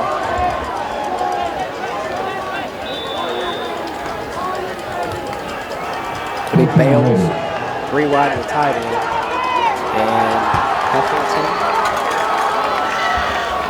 Actually, I think it's Trigg. It is Trigg. And he gets about 8.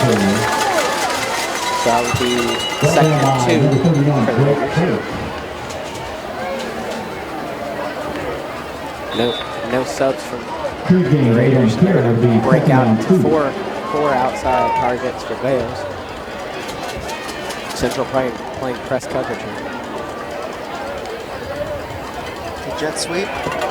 Walking around the end. Stick on. Stays in bounds. First down. That's a good first down. You got 3. So I move the chain. And the Raiders. You know what's very slow to pass the ball, like you've seen them do before. That's because, I don't know if you can tell, it's pouring rain outside. Ball's got us. Raiders also have the lead, so they're really just trying to milk some clock, get some points. Holcomb, motion to your far side. That's where they'll go. And he has to make a man miss in the backfield. He's coming back this side. He breaks tackles. Good grief, Simon Holcomb. And I think he finally goes out of bounds inside the Forsyth Central 30.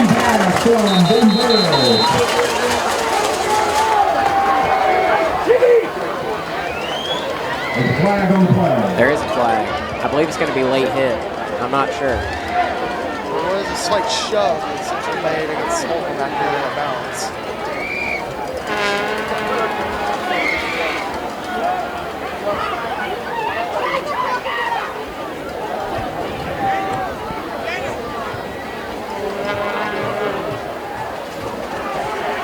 Officials talking it over on the near side.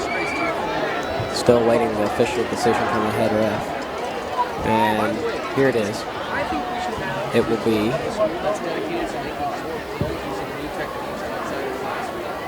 personal foul. Forsyth Central, that'll add 15 yards.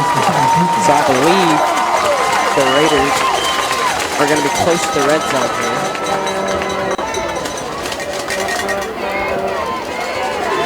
Still marking it off. They are at the 26-yard line.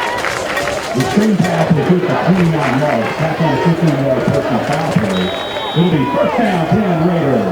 So good job, Raiders, on what looked like a broken screen pass back at their own 31. Turned it to about a 40-yard gain. Aiken this time on the screen. He gets about 5. So a quick pass there from the Raiders. They're sticking with short, simple passes, picking up medium yards. And 2nd and 5 at the 21. Bales and Trigg. Bales. Snap. Trigg. Up the middle.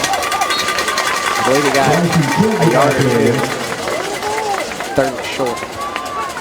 Second by number 2, Jeff Pataz, and number 40, Jackson Reese. So the Raiders with a 3rd and short in the red zone here. 42 yards, it'll be 3rd down, 3 yards to go. Bales and Trigg into 3 wide and tied in the backfield. Handoff. I think Trigg got it. And he did, yes. He got it by a yard, so 1st and 10, 15. That's 10 minutes left in the 3rd quarter, and the Raiders are already deep inside Central territory, looking to extend their lead to 18. 3 wide, tight end.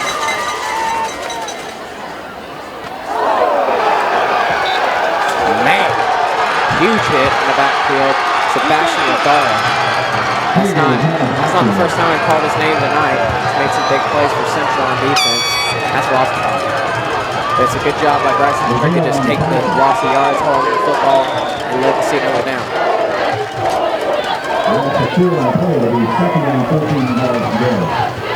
So same setup, tight end 3 wide. He looks left, Now over the middle. A little dump off to Trigg. Man, does he have room. Is he in? No, they're going to mark him at the 1. There's no flag that I can see. It'll be first and goal at the 1.5. Per game, 17 yards. First down.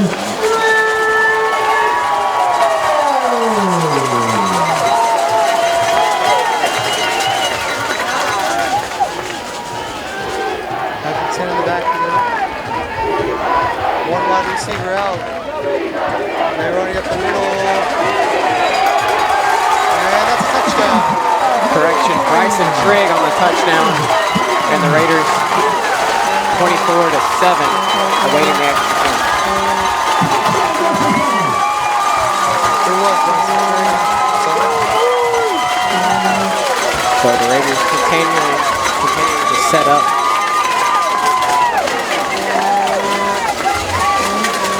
In a weird extra point formation.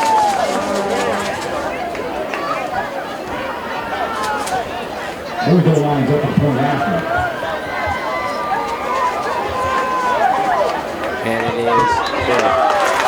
25-7 early in the third quarter. And the Raiders are marching down the field and take an 18-point lead with 8:50 to go.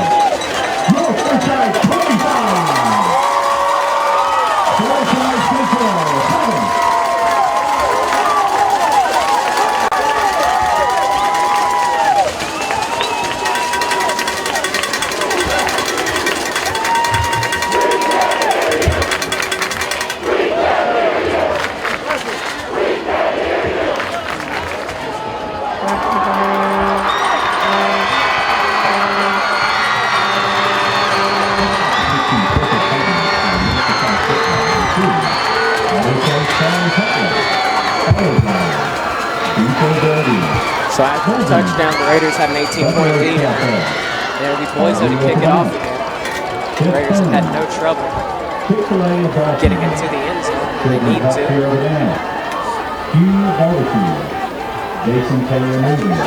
And the Raider defense has been rather impressive tonight, allowing only 7 points to Central's running attack.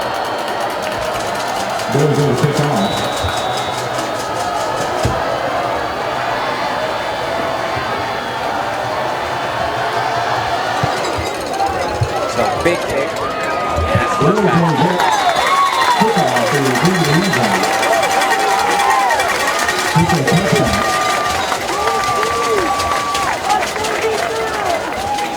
And Central will start at the 20.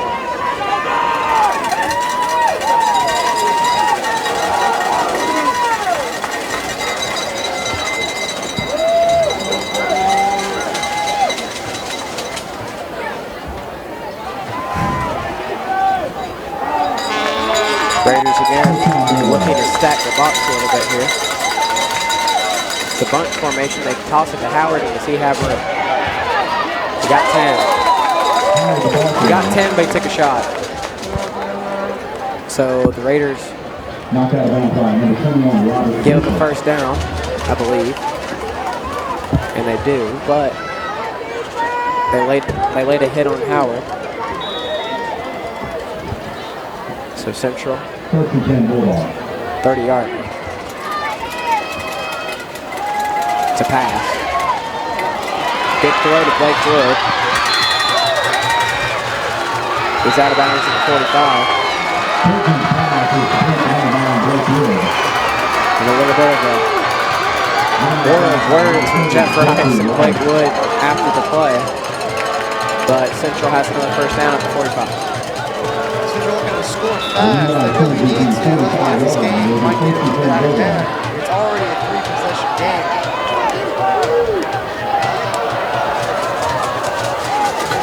This is not where Central needs to be. And they're going to hand it off to Wood. And what a play, Honus Wagner. Man. Honus Wagner. Honus Wagner with another play that he just blows up in the backfield. And Blake Wood didn't look happy after Terry talking to the ref. I have no idea what he was. I have no idea what he was wanting. Regardless of the loss of 3, second half of 13. Throw out left. He throws it short.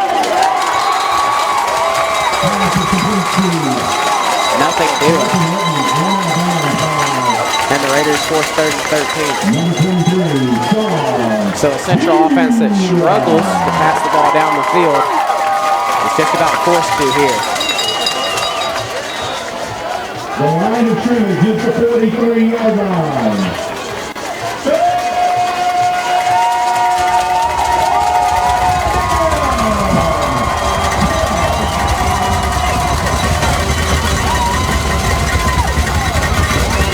Raiders looking to make some plays here.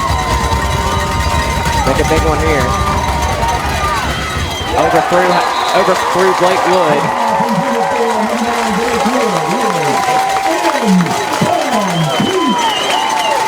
And out force a punt. Raiders do their job on defense again. And they'll get the ball back. With 7:09 left in the 3rd quarter. Back in return for Raiders is number 6, Simon Holcomb.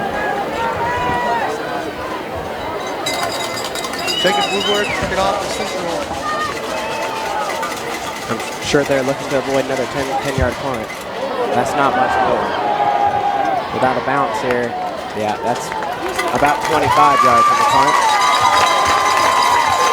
And the Raiders will have it at their own 29-yard line to start the drive.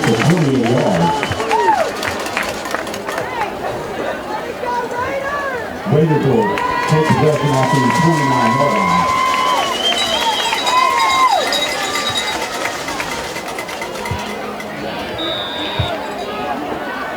The Raiders do a good job on defense, open the door back up for the offense, and it'll be Bales and Heffington to start, 3 wide and a tight end.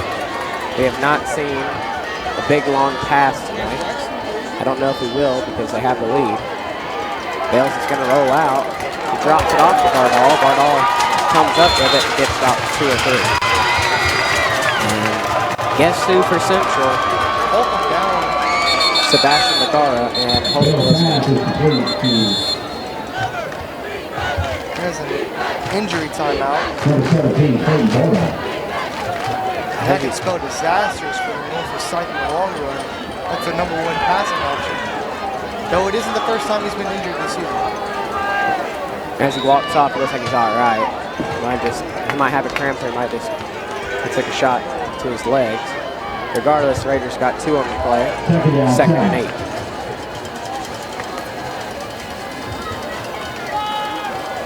Oh, Bales in the keeper. Smart play by Bales, and he gets to the 38 and a half. I think it'll be about 3rd and a foot. They're moving the sticks. Nope, they're gonna give it to him. So Bales gets just enough for a 1st down.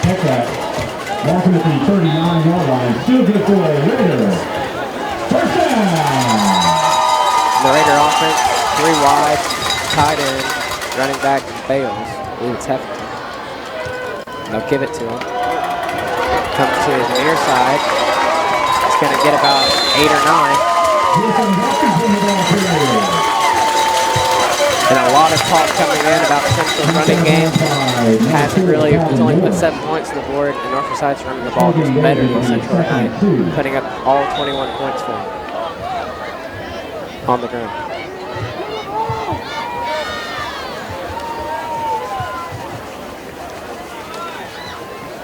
Heffington slips. Got back to line of scrimmage, 3rd and 1. Pick up in the backfield by number 10, Hunter Stevens. No loss of yard there. It'll be 3rd down, probably 3. They're going to say he lost about half a yard. 3rd, a short 3.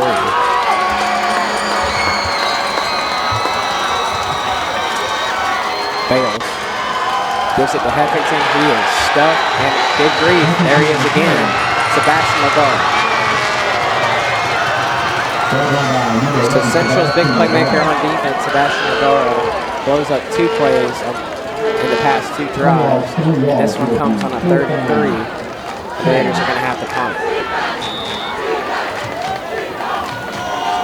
So Central comes up with a stop here with 5:20 left in the 3rd quarter. Faulkner to kick. Woodward to return for Central. Faulkner. Wow, what a punt. What a punt from Faulkner. Pins him all the way back in the 15.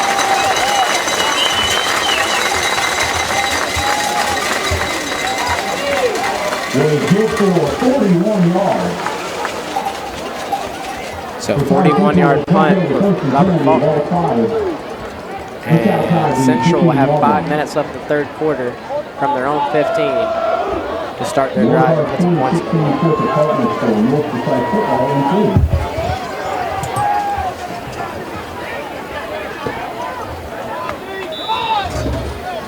With 5:01 to go in the 3rd quarter, it's 1st down headline. And that'll be an illegal man on the field for Forsyth. 12 man, or 12 men on the field for the Raiders. I believe it was number 31 coming off from North, Michael Bunn. Didn't realize that it was too late, that there was too many men on the field. Tried his best to get on the side, but Central got the snap off. So Good heads up play by the center there for Central. 1st and 5. And the Raiders looking to commit a lot of bodies in the box, stop the running game. It's a play action. Broken up by Shoemaker. What a game Shoemaker's had. He's got 2 or 3 tackles, an interception, and he just got tagged. It'll now be 2nd down 5.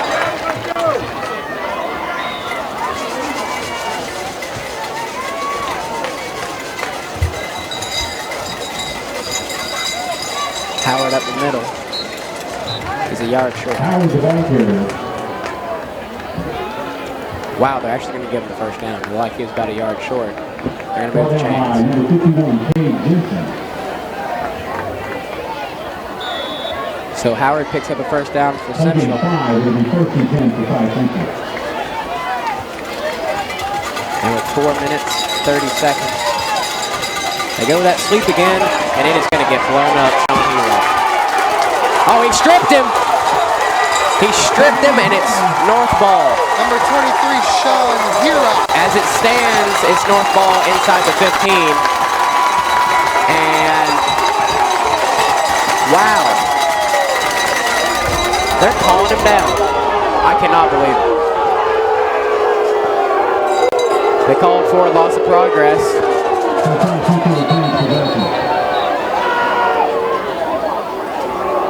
Back at the 16-yard line, so what? 14-yard line, so what? This was supposed to be North Forsyth's ball. Shoemaker almost with the 2nd pick there. Wow. So the Raiders tried everything in the world to get the ball. Ball back inside the red zone. Great play from T-Rock to blow it up. 3rd and 23. But he has forced a 3rd and eternity for Forsyth. They got to get all the way up to 36. They're at their own 13.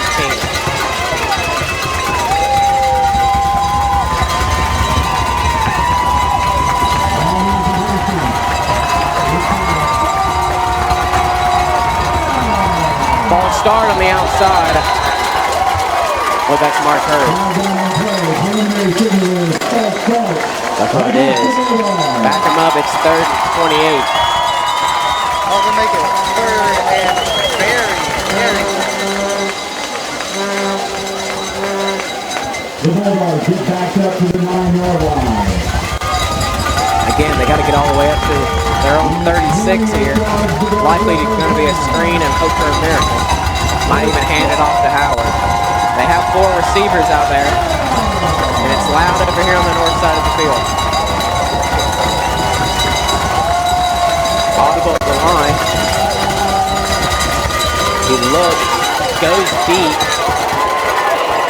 Bishop and Rice both. Good heads up play there. That'll actually give the Norths possibly good yardage on the punts. Heads up play there by Bishop for not picking it off, taking the yardage for Central, has it downfield. So both of them went for the interception. Nobody comes down with it. But with the way Woodard has punted tonight, we might be getting it inside the 20 anyway. I think this long tonight is about 27 yards. Holcomb back to return. Woodward to kick in his own end zone. Raiders are going to send the house.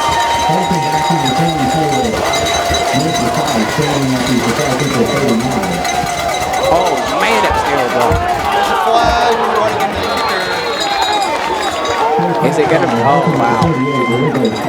If it's rough from the kicker, it's a first down save. That's what it is.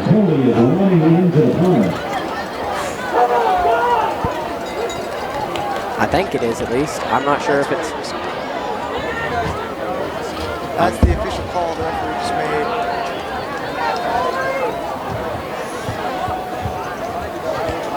I believe that is a 15-yard penalty. It's only a 5-yard penalty. Since it wasn't rough in the punter, it's running into the punter. So it's not a personal foul. Therefore, it will still be fourth down. And it'll just be a re-kick. And another official timeout. Don't touch him! There's an official timeout on the field.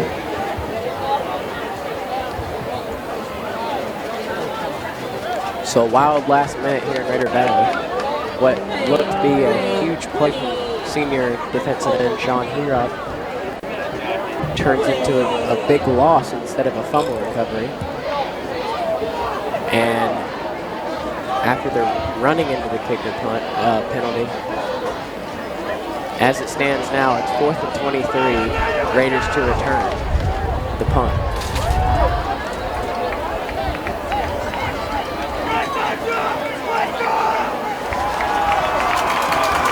So they have conversed.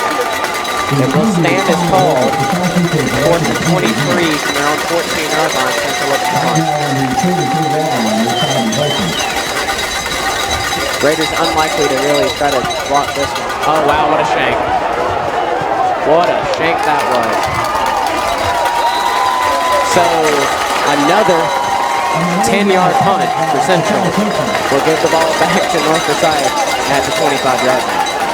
We'll give the Raiders the ball on the Forsyth kicker at 26-yard line.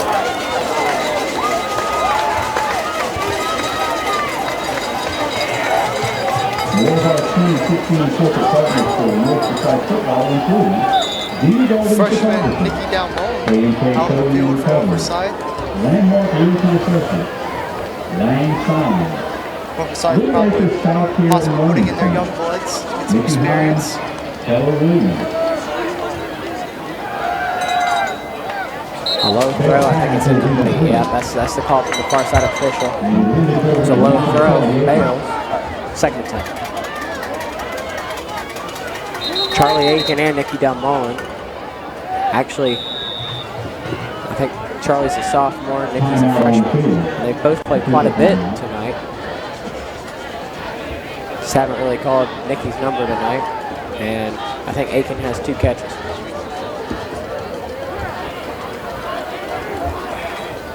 Last time I remember a freshman getting substantial play time, Clayton Barnall, 2 years ago. He's still playing today. So it'll be Bales and I think it's Effington. I can't really see. And there's 3 wide and a tight end. They still have not started the play clock.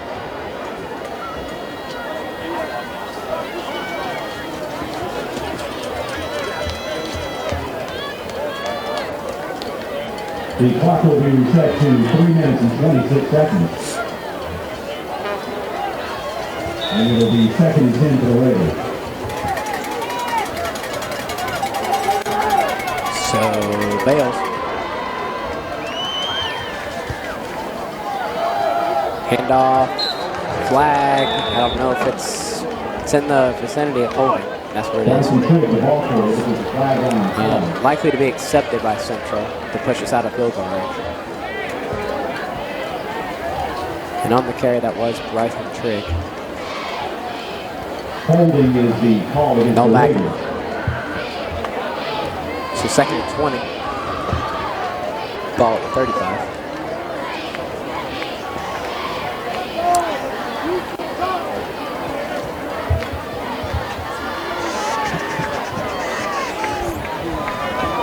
The Blue will bring the ball back out to the 36-yard line. Where it will now be 2nd down 20. 4 wide receivers out. Expect a pass here. Bales looks left, goes deep, got Holcomb. Oh my gosh, just a little bit over.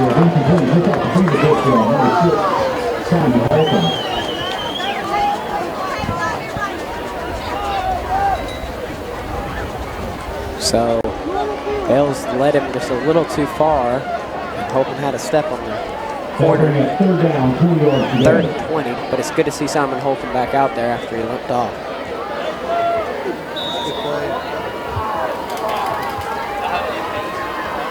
So a shot there from the Raiders doesn't quite work out. They just need to get some yards here on 3rd and 20. He looks, he fires, incomplete. So the Raiders are out of field goal range. I don't believe Boise can kick a 53-yard field goal. And the Raiders will have to punt and try to block him inside the 20. But when you have an 18-point lead, you can afford to do that.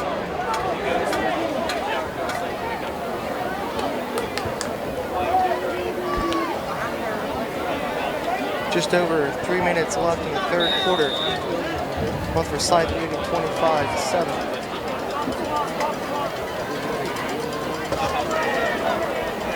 Faulkner for North, Woodard for Central. Faulkner gives it a, oh wow, he shanked it too. So not the best from Robert Faulkner. I think that's about an 8 or 9 yard punt. I think he might have been trying to pop him straight up and try to pin him deep, and it maybe just didn't quite work out. So a little bit of a shame for Faulkner. Correction, it was 13 yards in the punt. Excuse me. Never mind. It is a 7-yard punt for Faulkner. And the Raiders back on defense. First down.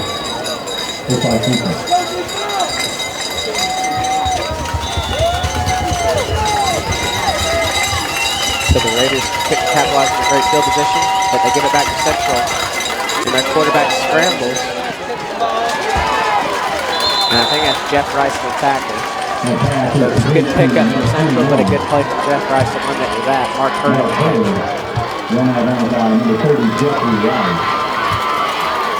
That's a first down.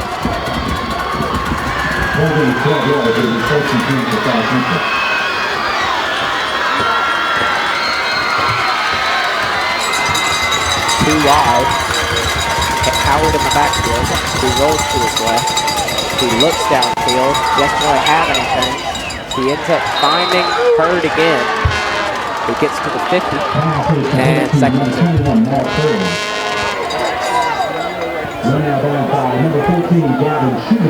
Shoebiger on the coverage. Forcing him out of bounds just short of the first down. And Central at the 50-yard line, 2nd and 2. 2:30 left, 3rd quarter. Howard gets a first down and a little bit more to the 45.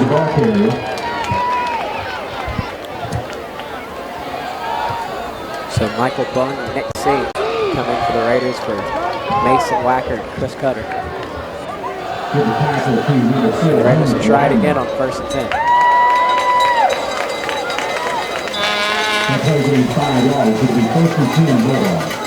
Raiders just waiting for another outside run. They've done a very good job, other than one time, bottoming those up. They're going to throw it. It goes over the middle and wow. I believe that's Dalton Edmonds. He wasn't even looking. Second attempt. The intended for number 14, Dalton Edmonds. Brad Dilton, the quarterback for Central, hasn't had too bad of a game so far. Hit some good passes. Threw the one interception to Shoebigger. But he's done his job relatively well. They've just stalled out some of their running plays. Oh, wow, he dropped the ball. I think Raiders got him. I think Raiders have it. And just as I say, he's done a pretty good job. I think he muffed the snap, and the Raiders have it at Central's 45-yard line.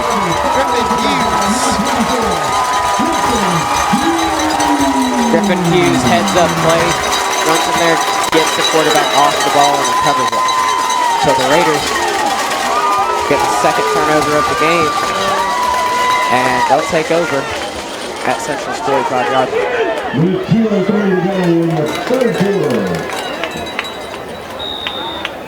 So the Raider defense comes up big again, and the Raiders have another chance to make this game just about unreachable for Central. A touchdown here will make it 4 possessions. Timeout North Forsyth. And this is a huge drive. Touchdown and extra point make it a 25-point lead.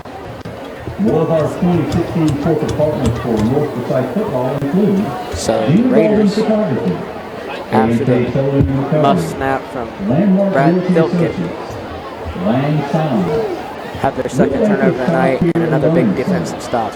Mickey Hines, Kelly Williams, North Forsyth Youth Lacrosse, Orion Construction Group, LLC, Peachtree Orthopedic Clinic, Sun College, Van Sant Law, LLC. So it'll be Bales and Trigg coming out for the Raiders. They have 3 wide, 1 tight end in the backfield. They took a shot in this formation last time to hold them. Bales overthrew them by about a step. They're going to hand it off this time. Trigg gets about 4. Brought down by number 11, Sebastian Navarro. In other news, currently in Lambert, at Lambert, Lambert leads 17-14 against South. And here at Raider Valley, North Forsyth leads for Sky Central 25-7. So 2 region games that mean a lot. That's how they shape up so far, and that was Heffington on the carry. Elsewhere, as of halftime, West Forsyth leads Woodson 36-0. West Forsyth is currently in first place. Woodson on to that lead. So the 3 region games, that's how they stack up tonight. We have a very interesting one here in Raider Valley. Raiders playing well. They look at a 3rd and 7 at their own 43. At Central 43, excuse me. Flag. No. Wow. North Forsyth has to burn another timeout. There's only 1 timeout. Might come back to bite later. Currently, it's not looking like it's going to matter. But you never know, there's another quarter to play. And a little bit of time left in the 3rd quarter here. Just under a minute.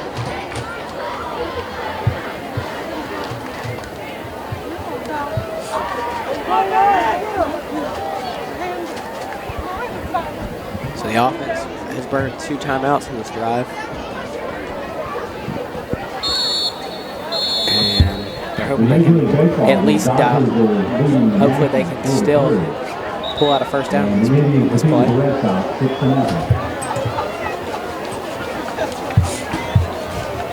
The Braves are not participating. Bales and Heffington, the 10 in the backfield. Just 4 wide receivers for him. No tight end, it appears. He does have Nicky Dalmon in the slot on the far side. It's a big target. Bales, not much to go for, and he has to throw it away.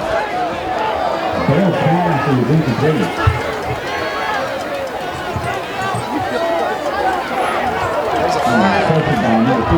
They're wanting ground now. I thought he was outside the tackle box.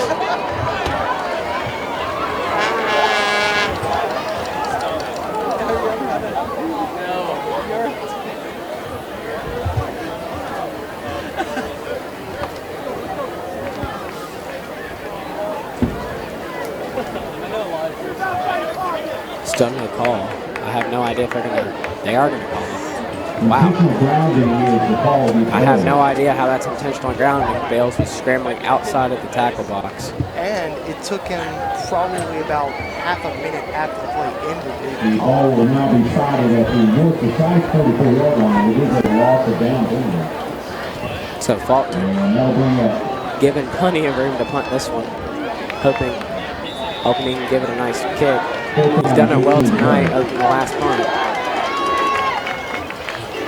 Good snap, good kick. A little low, but that's about it. Woodard gives it a fair catch. Central will start again. Back inside their own 25. A 38-yard punt will give Forsyth Central possession at the 18-yard line. He even pins him inside the 20. They're going to start at the 18.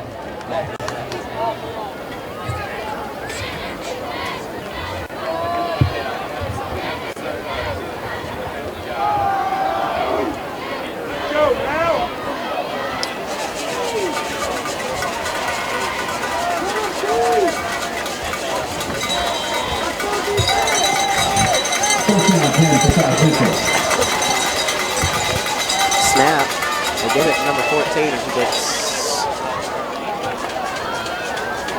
4 or 5. Dalton Edmonds. Net force by number 4, Hunter Wagner. They're going to give him about 6. So second and 4.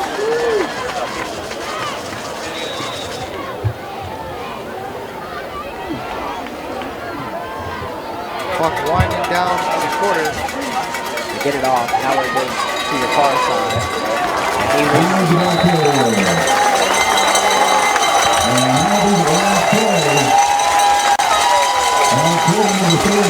So on the near side, the Raiders gathering up for the fourth quarter. This is on their quarter where they play the best football. And they've done a good job so far in the game. Building an 18-point lead going in this quarter. For over 11 years, Autotrays has been keeping our Raider Nation Valley team with a variety of state-of-the-art car wash options. Autotrays Car and Pet Wash. And a decisive third and 3 for Central inside their own 30.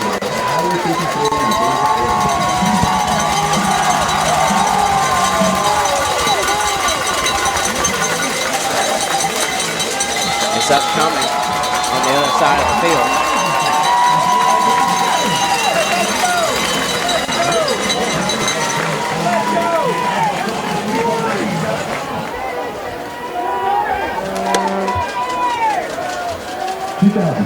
Corporate partners.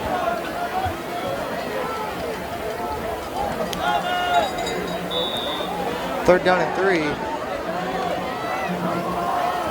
Tied in 2 wide, extra lineman, Howard and the quarterback. I handed off to Howard, he didn't get it. There's no chance.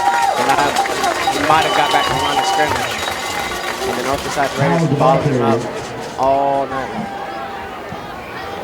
He hasn't busted one over 10 yards all night. Ball spotted at the... And it's do or die for the Central Bulldogs. They have to go for it. They'll try. I don't know if they're going to go for it or they're going to try to get him to jump. Looks like they're going to try to get him to jump. And the Raiders aren't biting yet. And they're not going to bite it. And it's going to backfire. Oh, wow, they snapped it. Hooch kick. So they got it off. It's going to take a little bit of a Central roll. 27-yard. It's a good job from the Raider defense to stop him. 3 and out. And the Raiders will take over with 11 minutes to go in the fourth at their own 27-yard line. And with 11:03 to go in the ball game here, score remains. Other than the opening drive of the second half, the Raiders have struggled to move the ball. But their first half offense has carried them. And their defense has made enough plays to keep it relatively in favor of North. And Ben Bales does a smart thing after a high snap, takes the loss call from it.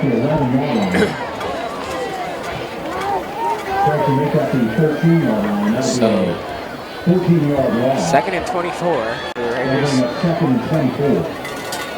A little rough for them so far in this second half. Second and very long, but not the longest we've seen today. Bales. He's 4 wide. Goes for a screen. Holcomb has a little bit of room. And he got about all 14 of it back. So it's 3rd and 11.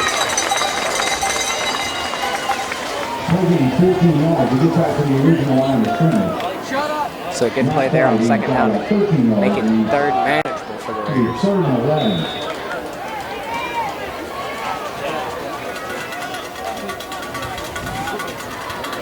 Two tight ends, 2 receivers.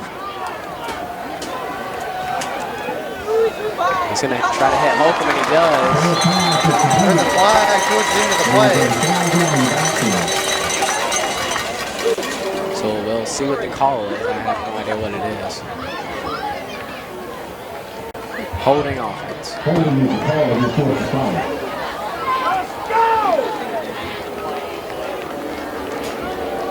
So the Raiders backed up toward about the 18-yard line, where they'll have 3rd and 3. Seems like every time North Forsyth has a good game, their momentum gets ruined by a penalty. And what are they doing? Backing all the way up to the 10-yard line. I don't know how you can get a 20-yard holding penalty. But that's what they're going to call. And it's 3rd and 28, so I mean, probably just a handoff here.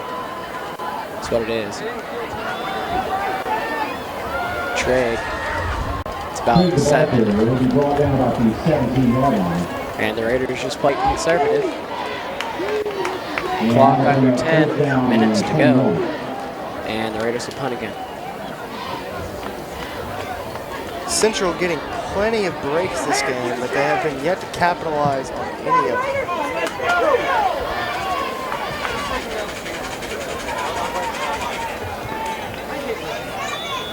Woodward back to return for Central. Faulkner, the punt. They're going to be deep. He's going to be right there at the goal line. He's got to get it off. He does. It's high coming toward the near side. They're going to let it go. And what a bounce it took. 42 yards. It's a good punt. And Central will take it at their own 42. Before remains North Forsyth 25 and Forsyth Central 7. North Forsyth Raiders are a defensive play or an offensive score away from ending this game. Even forcing Central to waste a lot of clock in this drive might happen. Howard, wow, stood up. Griffin Hughes.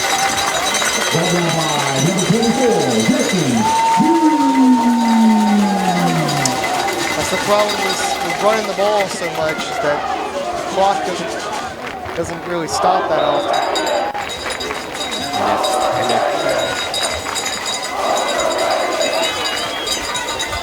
And Griffin Griffin Hughes, another play, 10 yards on the loss, and a sack for Griffin Hughes. Third and about 18.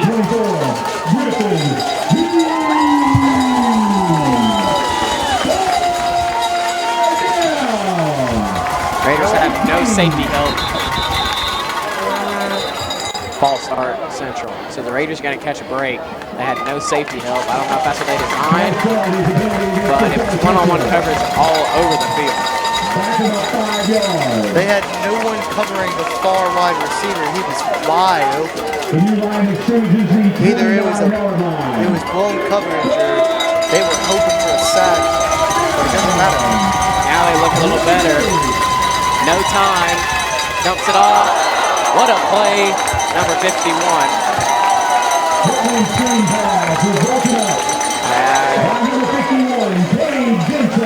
Cade Jensen on the breakup. Central's going to have it. And that'll bring up 4th down. Woodward with punt as always. Holcomb to return. So he's making another stop. Been doing it all night. High snap. He got it off.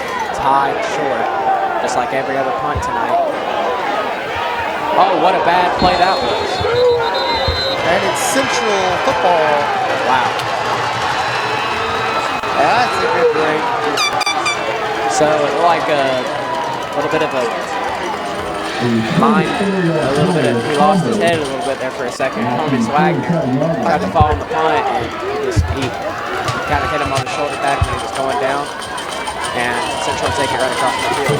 Yeah. I think since the ball was kicked so short, it might have tipped his shoulder pad as it came down, and he tried to recover it and was unsuccessful. So Raider defense is going to be asked again to make another stop. They've done it all night. Hurd, 9 yards. On the north side of the field, fans are still here. Some of the fans are leaving from the Central side. 7:30 left in the game. It's not impossible. Not probable. Nothing. Now stop.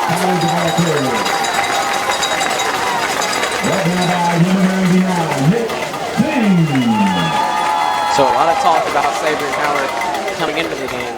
There will be not a lot of talk about Sabre and Howard after the game. So when we talk about them, it just won't be anything good. Forsyth defense is doing good. Oh, the quarterback's running back. Throws it away. Incomplete. 4th and 9.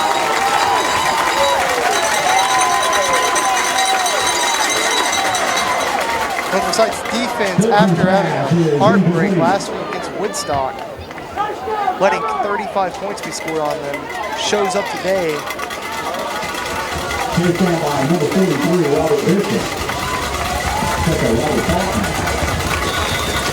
So the big play, big needed first down here for Central. Are they going to give it to Sabre and Howard? He hasn't done anything all game. No. Pass. He goes deep. He has Hurd. Did he stay in bounds? He did. Touchdown Central. And that might put Central back in this game. They're still about 11 points down. If they only go for 1. So a great play from Mark Hurd. Expect them to go for 2 here because if they get 2, then it'll only be a 10-point game, which will be a field goal and a timeout. So on 4th and 1, what appeared to be an obvious run down turns into a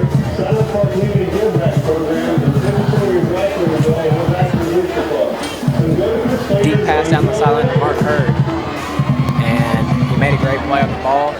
stays in bounds, Just down puts 7 on 369 the to the board. north side, you'll find Ferguson's Meat Market, where fresh meats are cooked daily, anytime. 6 on the board. 6 on the board, excuse me.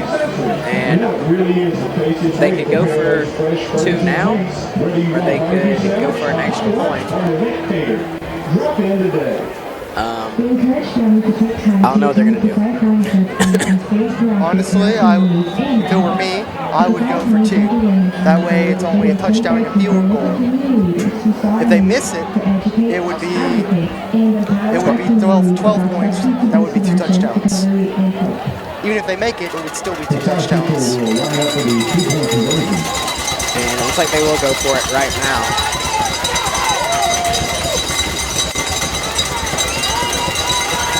Snap, he rolls to his right, he looks, and he got it.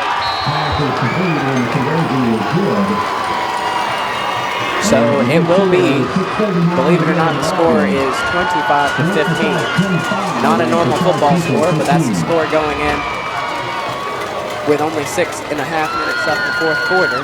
So the Raiders have definitely not closed it out by any stretch, but they will get the ball back here after Central's touchdown. Obviously got to be wary of the onside kick. But Central has plenty of timeouts. They have 2 left, and they still have 6.5 minutes on the clock.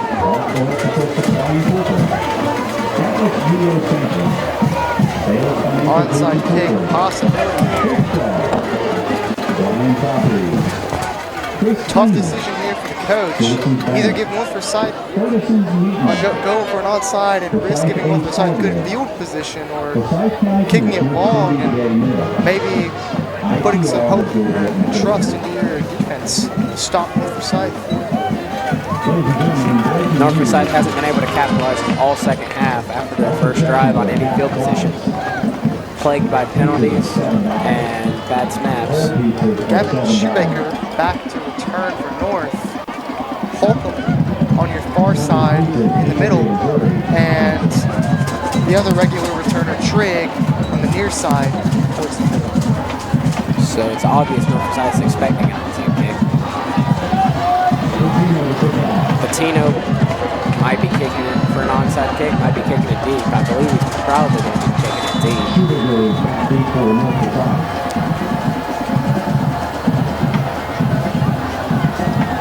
And it's a pooch. Trigg takes it.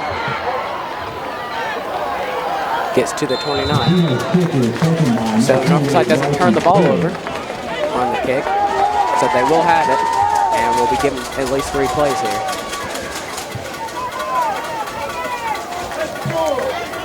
Raiders are a few first downs, or any point, if they score any points or get a few first downs, this game will probably be over.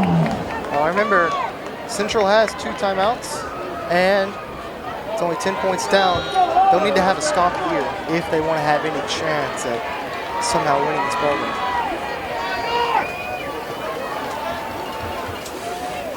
So Bales, he's got 3 wide and a tight end. He hands it up the middle. Heffington squirts through.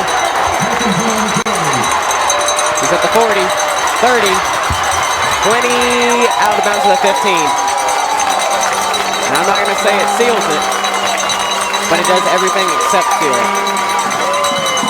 Raiders just need to protect the ball the rest of the game. Even a field goal is big. Touchdown ends it. Heffington effectively ends any momentum Central might have gained from that touchdown. The lead line of scrimmage is the 17-yard line. Touchdown!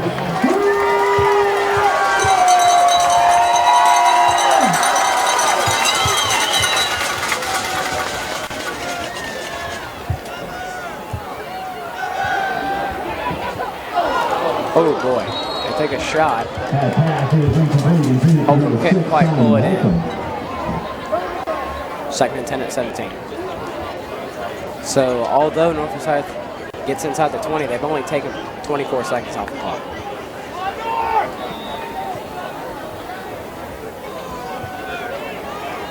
Heffington likely to see the ball come his way here. least I hope. Ball's in field goal range.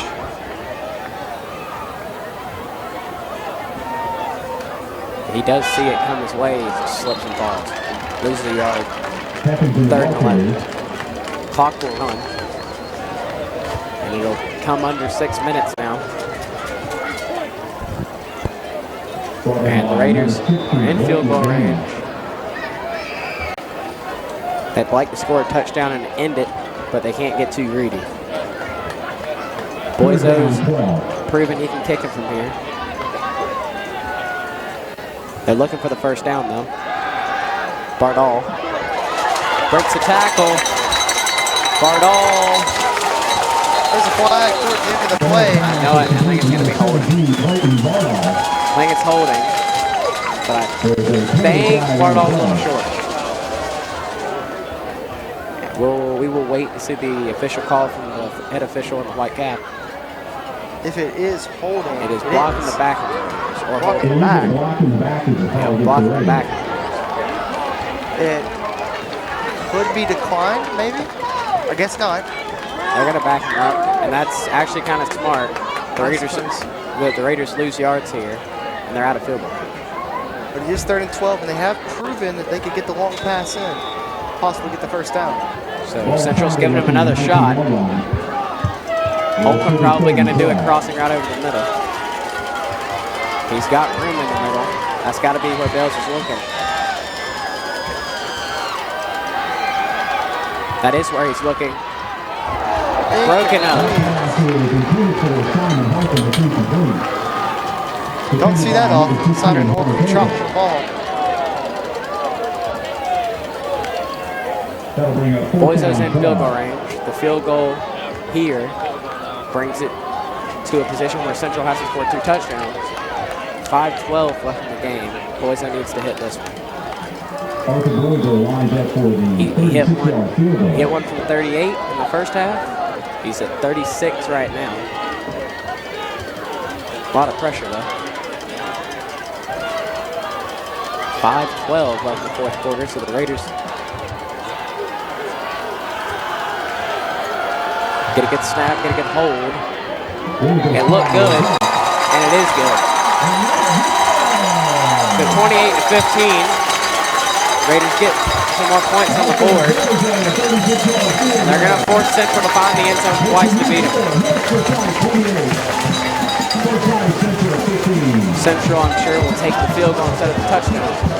And they'll take 5 minutes on the clock as well. It's a 13-point ball game. That's 2 touchdowns for Central.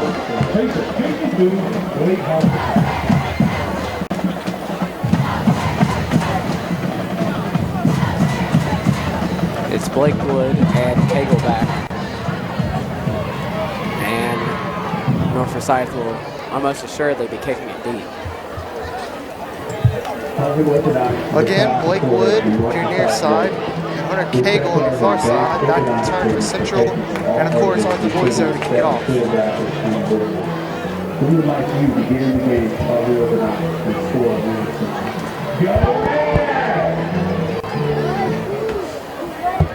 In more breaking news, the band concession stand has $2 cheeseburgers. So Boiso will be looking to kick it deep. And hamburgers and hot dogs. Well, this is the band concession stand on the business side.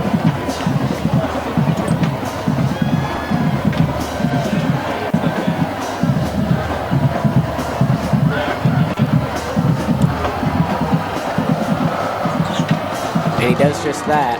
Sends it to the 5, Blake Wood.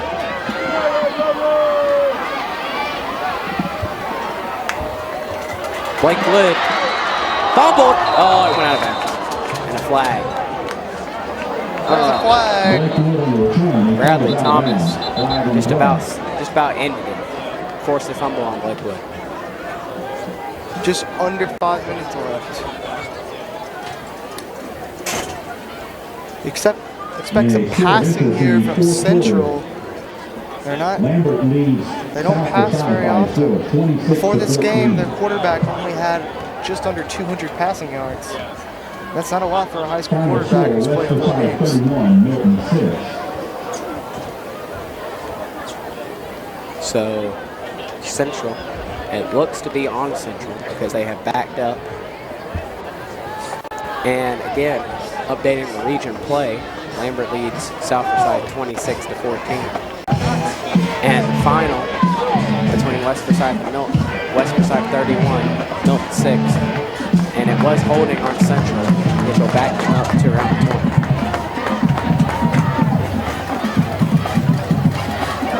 Holding is the call against Forsyth Central.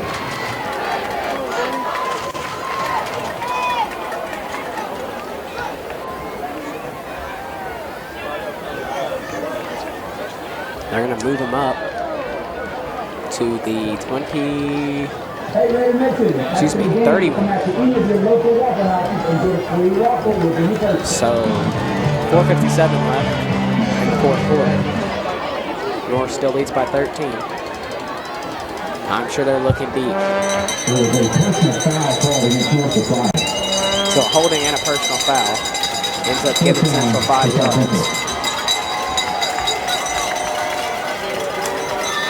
And Silken, Howard, the tandem in the backfield, likely to see a pass, and he will.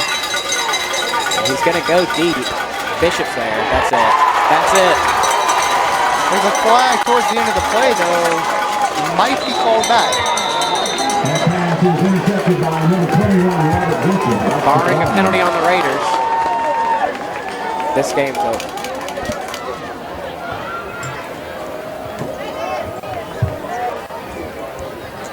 Defense still in the field. Might be against the Raiders.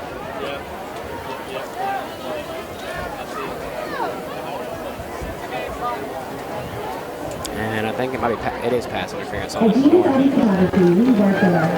So the interception is negated by pass interference. And Central continues to fight another day.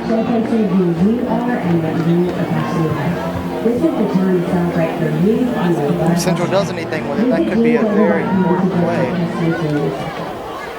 So a completely overthrown ball that Robert Bishop was just sitting there waiting on. Doesn't matter. And Central has it in midfield. 4:45 left in the fourth quarter. Throws it short. He takes a shot. Does Brad Tilton. Second attempt.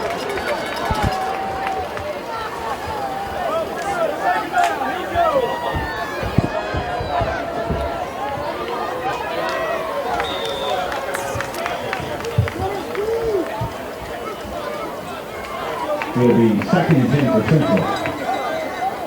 Second down and 10. 4:41 left in the game. Biltgen underneath.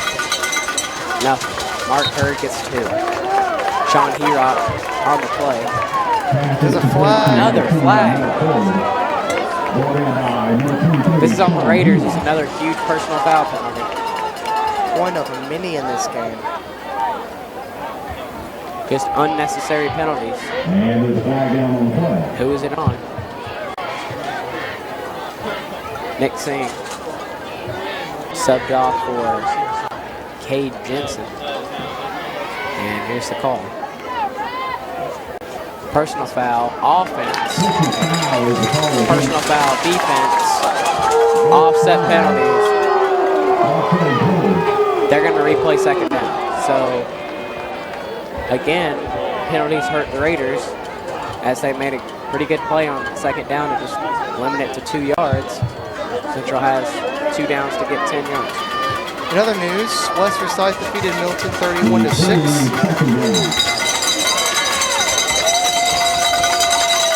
Biltgen goes up the middle. He's got room and he's inside the 30. So the Raiders definitely making this game a little more interesting than we all thought.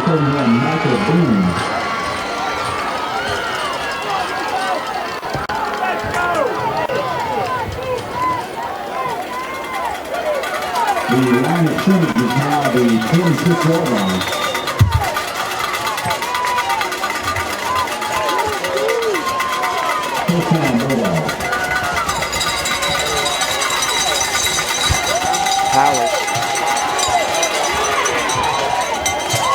flag again. Another flag at the end of play.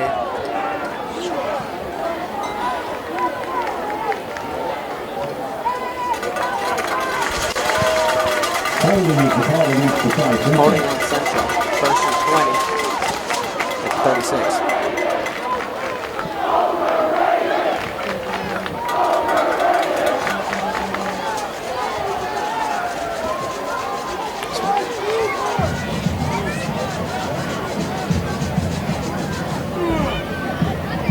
Don't give Howard 4 wide receivers for Central.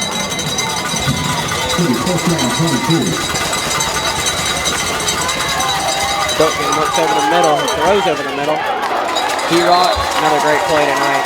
Had himself a game and a half. Second down at 22-38.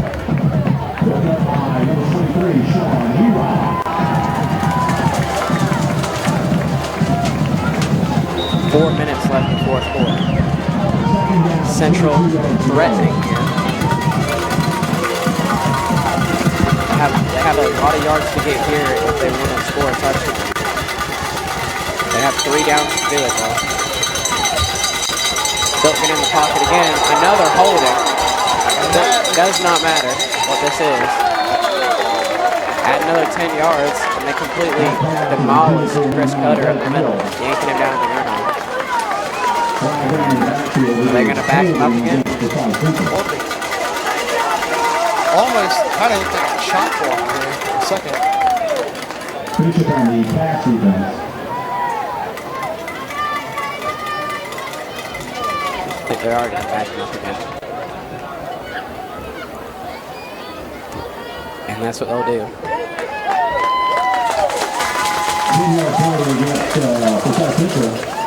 At the 50-yard line. So second and 32.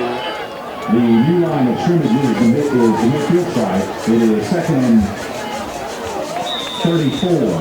34, excuse me. Central has an eternity to get in 3 downs, and they're going to throw it. Wow. Wow, this quarterback is testing.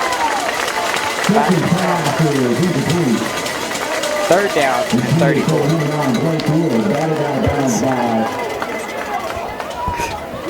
Central has to score a touchdown on this drive to stay in the game. And unless the Northside Raiders slips, I don't think they're going to be able to get 34 yards. They're going to send at least 4 here. Just try to get pressure. And Wacker does it, and he got, again, locked in the back. Doesn't matter, Griffin Hughes. Just short of the first 10.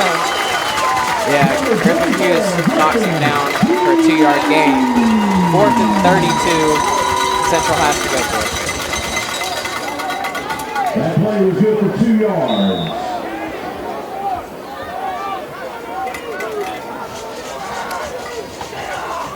3 minutes, about 15 left.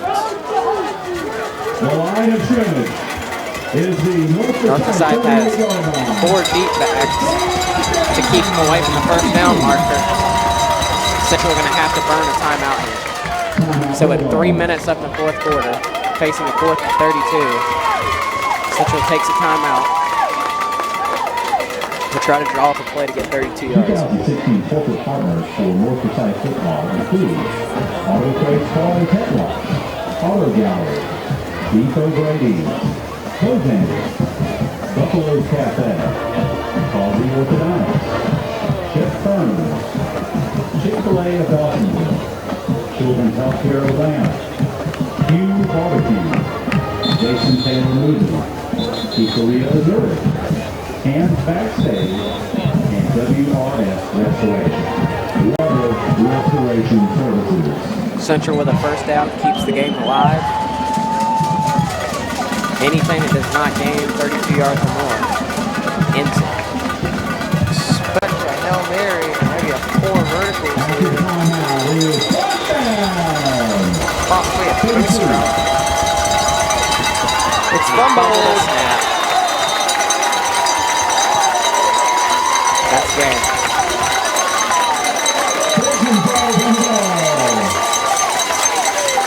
even if North Forsyth stalls out here on the ground, Central simply doesn't have enough time. It doesn't appear to get 2 touchdowns.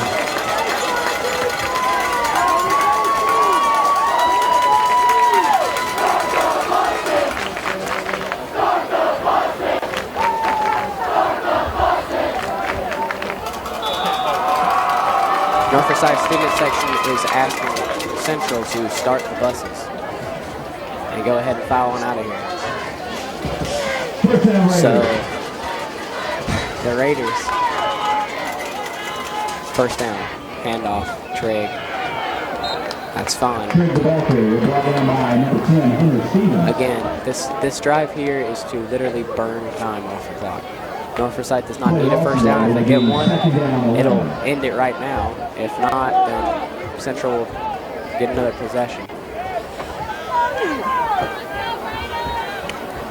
Expect the Raiders to take it. Expect the Raiders to take it all the way down to 1 or 2 in the play clock every time. 7 seconds left on the play clock. 6, 5. And they do. And Trigg gets about 6. Good run. Trigg can make it interesting on a 3rd and 5. Maybe we'll get the first down. About 2 minutes left on the clock. Central only has 1 timeout left.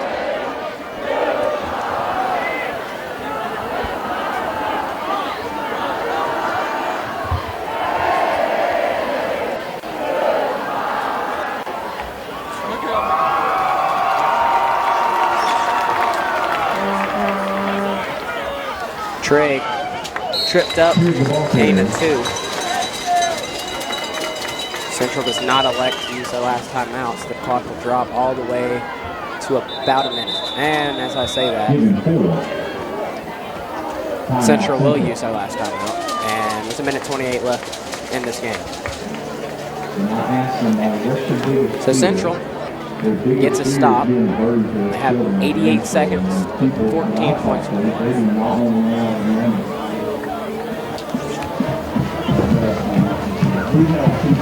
Passing game has looked weak and sporadic at best, so it does not look good for Central. Central going to play West Forsyth next week, the team that leads the region, while North goes to play, I believe South. I think it's South. It's either South or Lambert. And they will come back home and play West and Milton to finish the year. 4th down, 4 to go. So, oh wow, the Raiders are going to go for it. Why not? And Heffington, that's it. Got the first down. Goes out of bounds. Clock will stop after the run, but they got what they needed, and that will end the game. We will stay here until the clock hits 0. But your final will be North Forsyth 28, Forsyth Central 15. As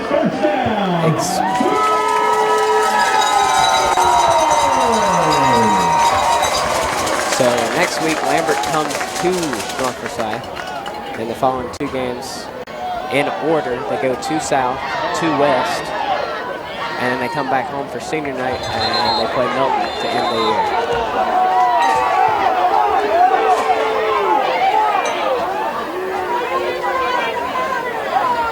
Tapping to the ball carrier. It's number 15. Once again, a flag down on the play. After the play, personal foul. And 15 is what it should be, but I think it was thrown early.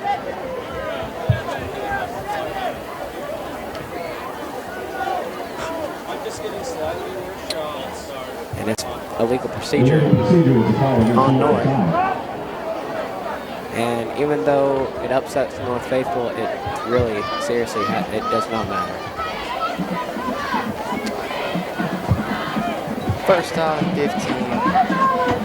Central has no timeouts. They just take it in. Yeah, I mean, they're continuing to hand the ball off, which is fine. But they could just take a knee right here and end it.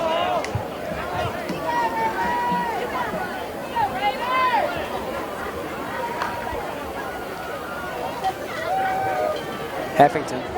There's another flag. Heffington ball carrier. Some more flags. Once again, flag down on play. They're saying false start. Another illegal procedure, I believe.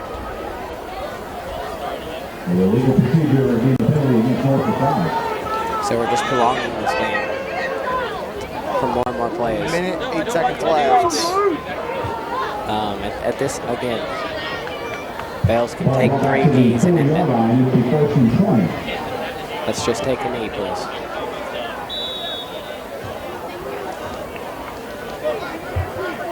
They're going to continue to stay in the offensive formation, however unnecessary it may be.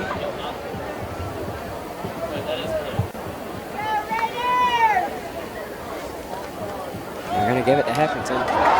Run it up. Get in. Well, Raiders get a first down. We're right there at it. And they will get a first down. I was hoping Griffin Heffington was going to run it in. Forsyth maybe going to try to increase their stats a bit towards the end of this game. Maybe they decide to run the score up a little bit on the Central. To be honest, they're not exactly trying. They're just running it up the middle every single time. So with 45 seconds left, they continue to stay in the offensive formation. And they're going to give it to Trigg. I mean, surprise. Trigg gets 3. Here's the ball carrier. And 30 seconds think left. that'll end it unless they start to play clock. Give him 3. That is the game. That is the game. Yes, that is the game. So the clock will end up hitting 0, and the North Forsyth Raiders will take this one 28-15 in Raider Valley. And it's a successful night for the Raiders on homecoming. An excellent game on the ground. The Raiders scoring 3 touchdowns on the ground. 2 by Heffington, 1 by Trigg. And the defense playing a heck of a game. Forcing turnovers and making big plays all night, shutting down Safer and Howard. And they looked impressive as they're looking to host Lambert this coming week back in Raider Valley. So from myself, Ryan, Irwin, and the rest of the Raider Sports Network, we thank you for tuning in tonight, and we'll see you next week. Ladies and gentlemen, a reminder if you pick up any trash, help out our custodians here at North Forsyth. If you see any loose trash, whether it's yours or somebody else's, please help us out a little bit. Pick up your garbage and throw it away in the receptacles at the top of the bleachers. Thank you.